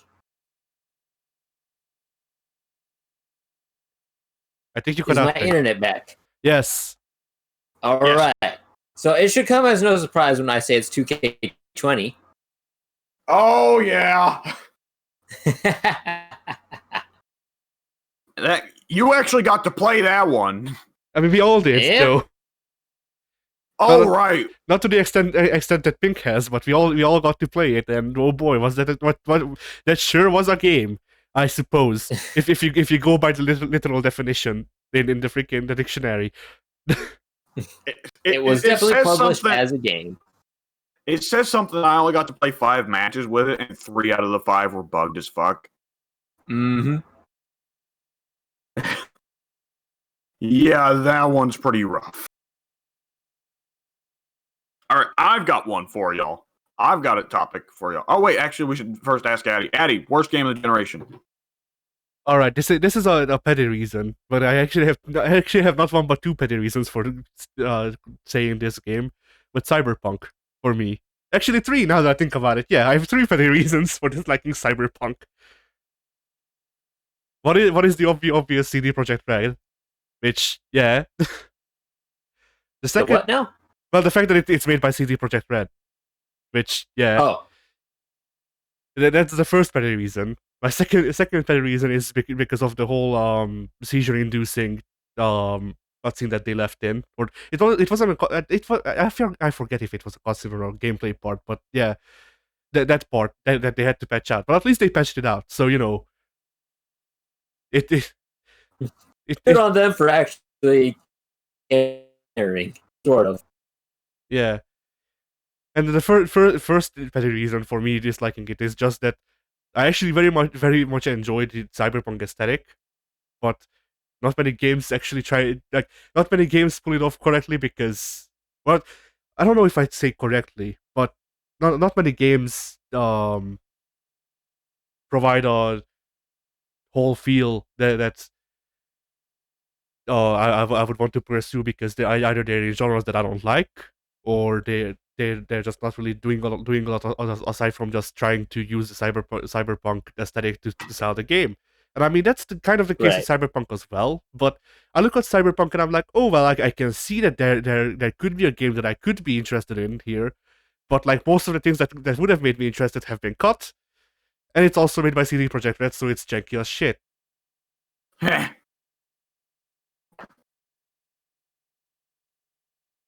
So that's my biggest gripe with it, but I still call it petty.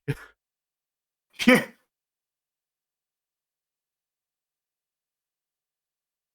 And yeah, all right. What was the topic you wanted to bring up, W?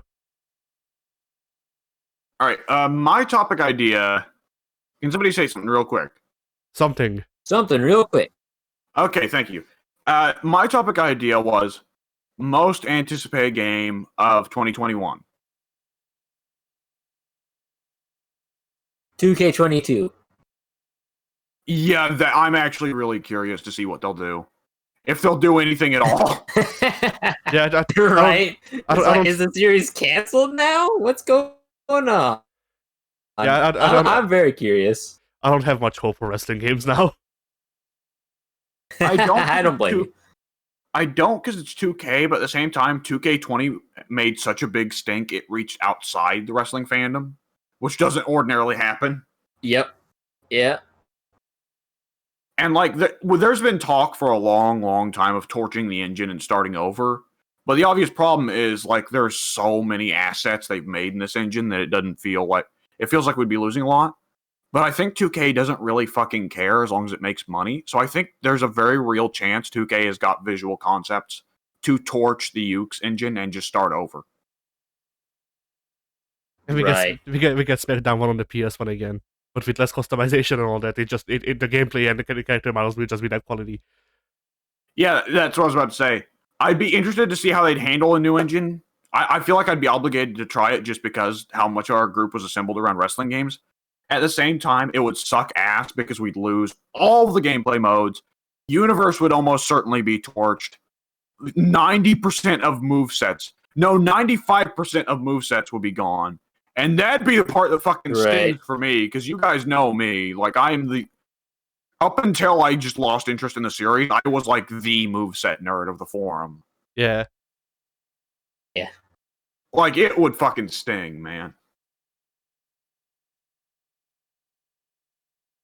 Oh, fuck. But it'd be interesting to see. And that's the thing is, here's the thing. Like, as Ukes games go, honestly, we got several good Ukes games. Like, in terms of feature completeness and all that, like 2K19, we can always go back to 2K19. Yeah. Like, honestly, at this point, like, I think we got enough, at least decent to good Ukes games. I think I could live with the engine being torched and us having to go back to basics for a bit. At least to get to a point where the games feel fun to play again, you know? I concur greatly. And I think that 2K will not make a game that's very fun on its basis because they fundamentally want the game to be a simulator, and simulators don't work as much for like snappy, fun gameplay. But at the very least, they won't be trying to force a simulator onto an arcade engine anymore. Yeah. Addy, what's your most anticipated game of 2021? Well, I mean, obvious for the obvious answer, Guilty Gear Strive, but that's coming out at the beginning of the year.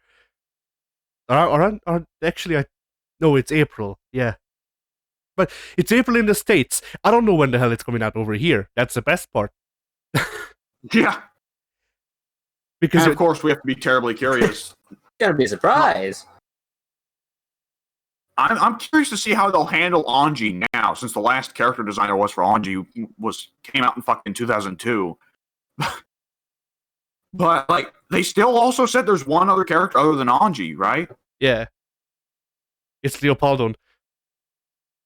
And regardless of who that is, the first round of DLC has to include either Johnny or Baiken because they're number 1 and number 2 for popularity. Yeah. But so it's going to be... Yeah, go ahead. I was just going to say, it's going to be very interesting seeing what happens to that game in the coming months. Yeah. But aside from that, I'm actually going to say an indie game. So what is it? They have announced this game. Well, I think it's indie anyway. They have announced this game called Fist. Fist! I did see a bit of Fist, yes. Yes, Fist is very, very obviously furry bait. Holy shit. But it also looks like Binding... it looks like... what small amount of Binding Commando I've seen. And it also seems to have, air combos and shit. And that... Yeah. That one was a real... Yeah, go ahead. That one was a real curious one to look at. I do want to say, between that and the Legend of Wukong or whatever game that's coming out, it looks like indie studios, the dev kits for PS5 and Xbox Series X seem to be really well built for allowing indie studios to make way higher graphical fidelity for games than they used to. Yeah.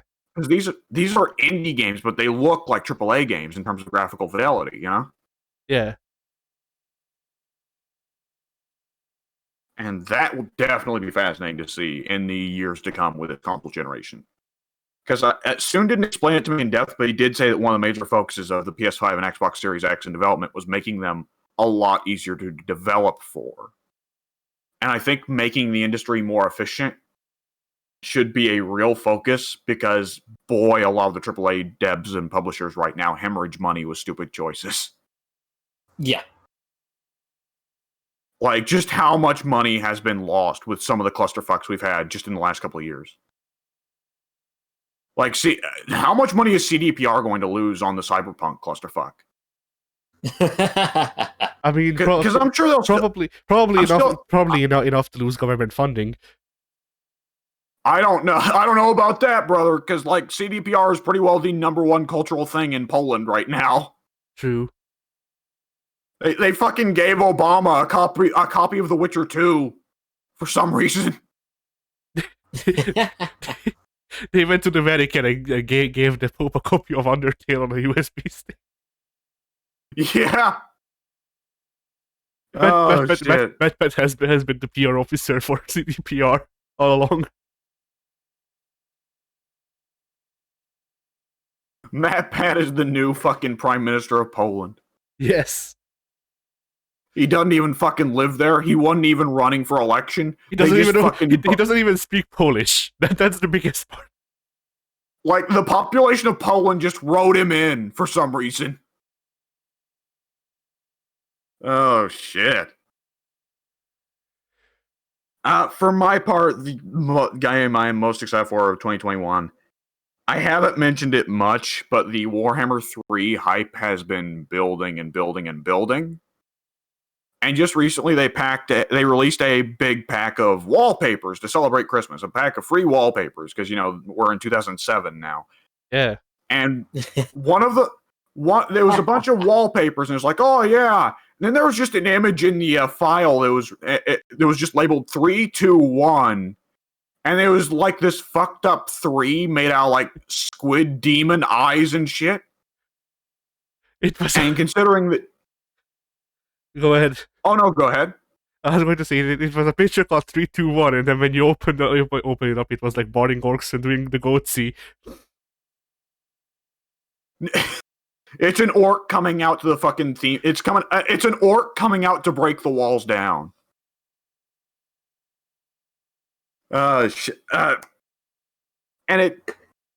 Chaos Demons are very distinctly one of the major factions that are not in the game right now, and almost certainly are going to be the focus of Warhammer 3.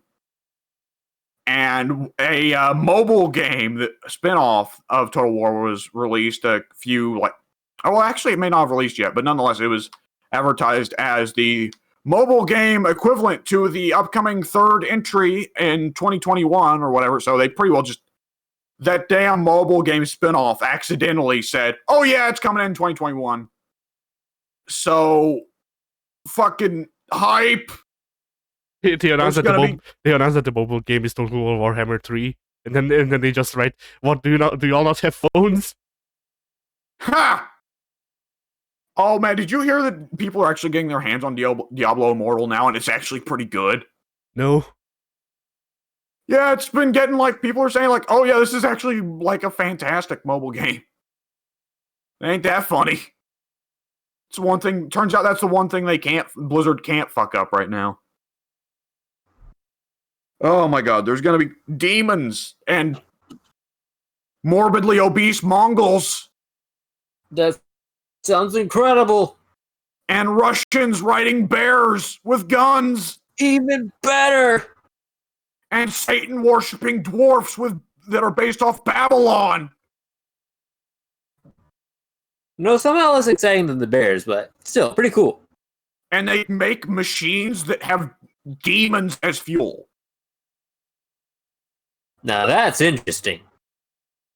Oh, also, potentially, I am crossing my fingers, and it's a hard cross my fingers on this, potentially Warhammer versions of China, Japan, and India.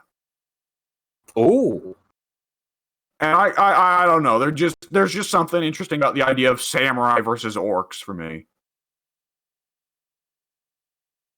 And man, could you imagine if they like had a tie-in with Vermintide where they're like, oh yeah, Saltzpyre can become a samurai now.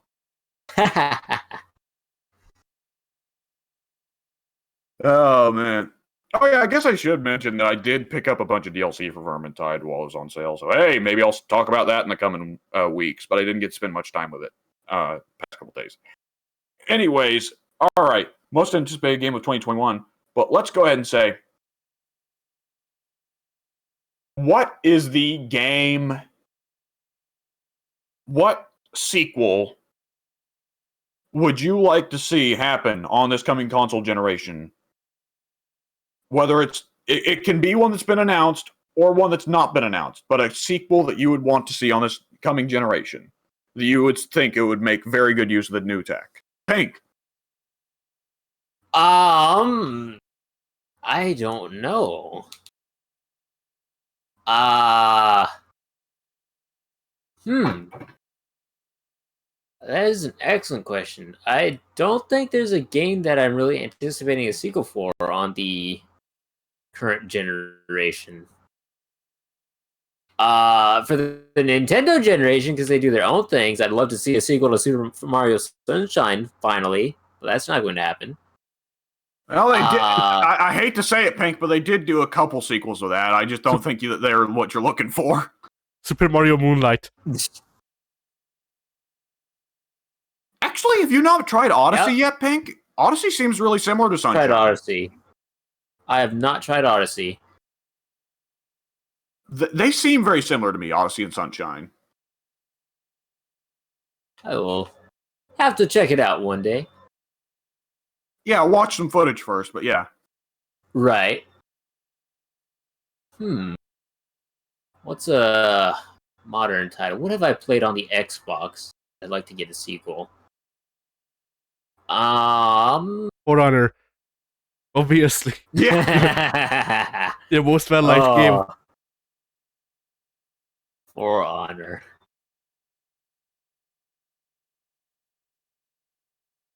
I'm actually going through my library right now, and nothing springs to mind. I'm kind of shocked you haven't said, like, Marvel Ultimate Alliance 4 with modern graphics. Well, that's a Nintendo property now. Yeah, it is. I mean, I like I like that Marvel Ultimate Alliance 3 shot for cartoonier, more comic book-like graphics, and I prefer that they stick with that, but I wasn't sure if you want, like, a realistic graphics Marvel Ultimate Alliance. No, I prefer the cartoony ones. I thought the first Ultimate Alliance, the graphics are fine.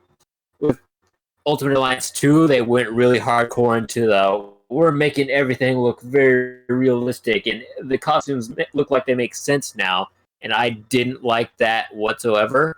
And Ultimate Alliance 3 had a very nice style that it still had a lot of those stupid lines running through the costumes that people love to do nowadays.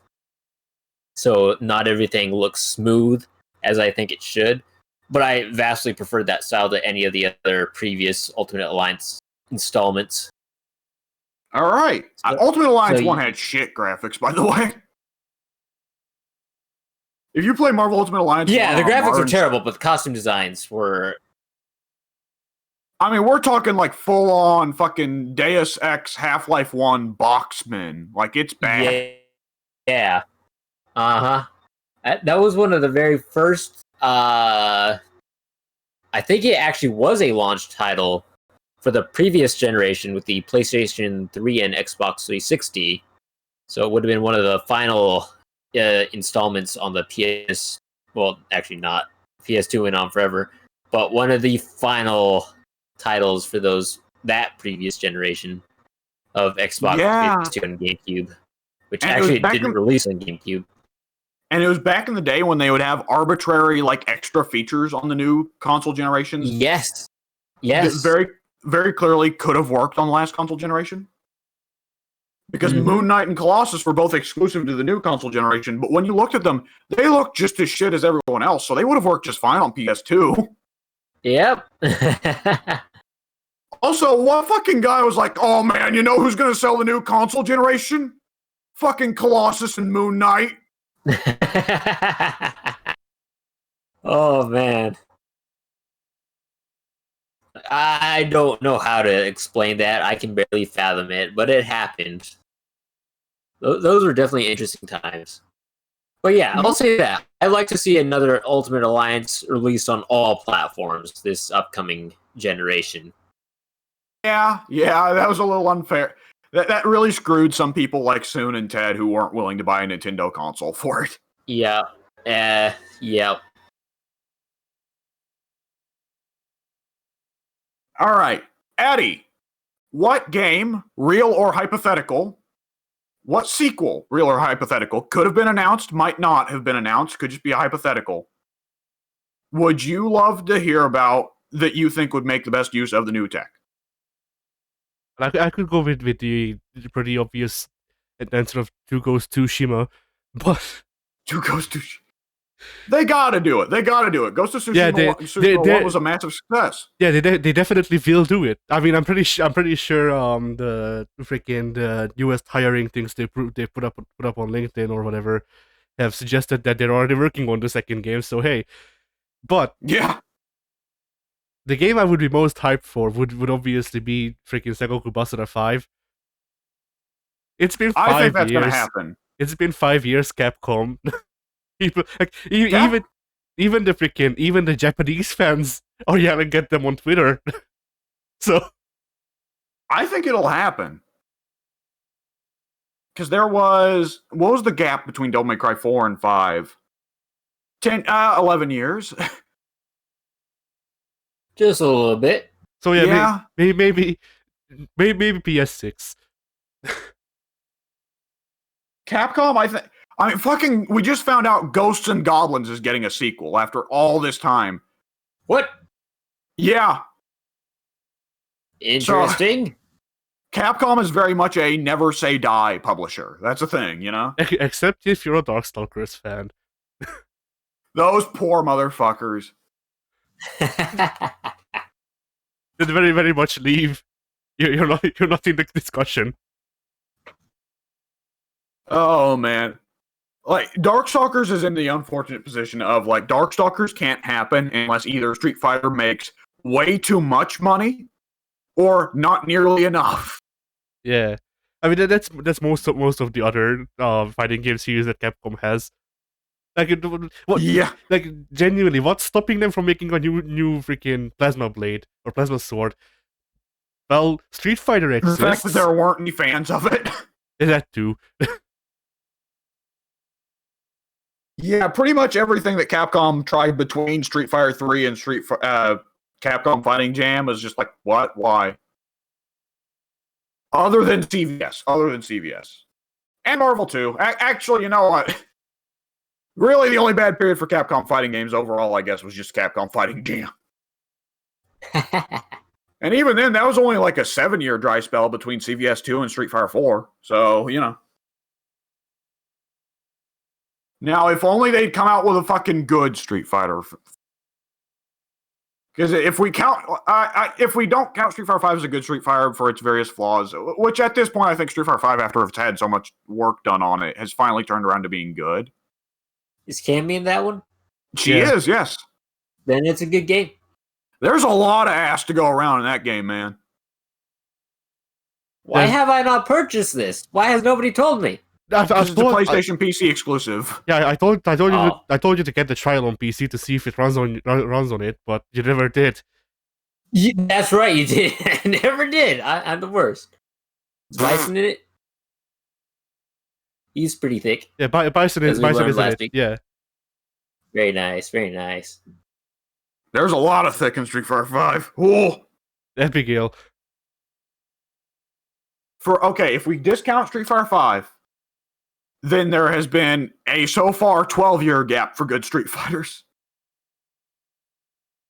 Unless you count the many re-releases of 4, in which case the gap is a lot shorter. It's only been 6. Unless you count the many re-releases of 2, in which case it's been a year. Oh, fuck yeah, right. Oh, man, Ultra Street Fighter 2. That only came out like 3 years ago. Oh, man, while we were playing The Forest, I mentioned the existence of Ultra Street Fighter 2 to Mike, because Mike was complaining about Capcom's habit of making so many damn versions of Street Fighter 2. I pointed out to him they made another new one 3 years ago, and he was just like, what the fuck, why? because we need to make Violent canon. We need to make violent canon. Yeah. The original Street Fighter 2 came out 28 years ago, didn't it? Yeah, something like that. Fucking Christ. Oh, man. All right. What game would I be most excited to see what the next generation can do with? God of 5. God of 5 is very high up there. Bayonetta 3 is really high up there. Elden Ring is really high up there, but like Elden Ring and Bayonetta 5 are both. Elden Ring is never getting released because it's being written by J.R.R. Tolkien or whoever the other one. Well, if Tolkien was doing that, that'd be impressive considering he's 6 feet under. Yeah, he's been feeling a bit under the weather for a while. Bloody hell. Yeah. When he's sick, he just sits in his coffin 6 feet under fucking ground. Christ, I'm spitting everywhere. I always forget the guy's name. The guy who wrote Game of Thrones. George R.R. Martin. It's very similar, I know. Okay. KOF 15. Ah. Yes. KOF 15 with actually decent graphics.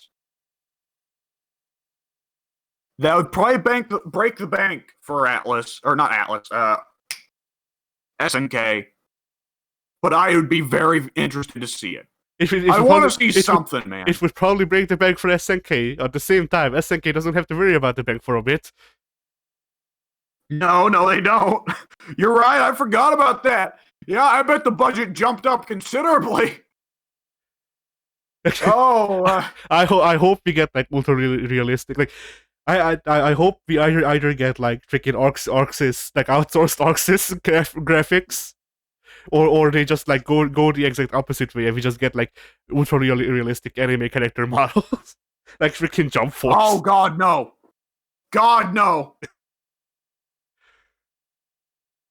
Alright. Oh fuck. Fucking shit, man. Alright, well. SNK licenses have 3 different freaking physics engines just so they can make Kim's pants. The 3 physics engines running at the same time. Yes. We chose to have this instead of ray tracing. This is our ray tracing. It's pants tracing. Yes.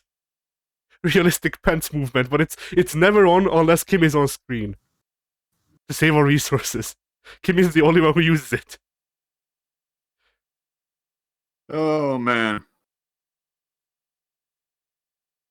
Alright. I believe we can go ahead and call that a podcast. The last podcast of 2020. So May the next year be better. Yeah. Or at least not bring the apocalypse.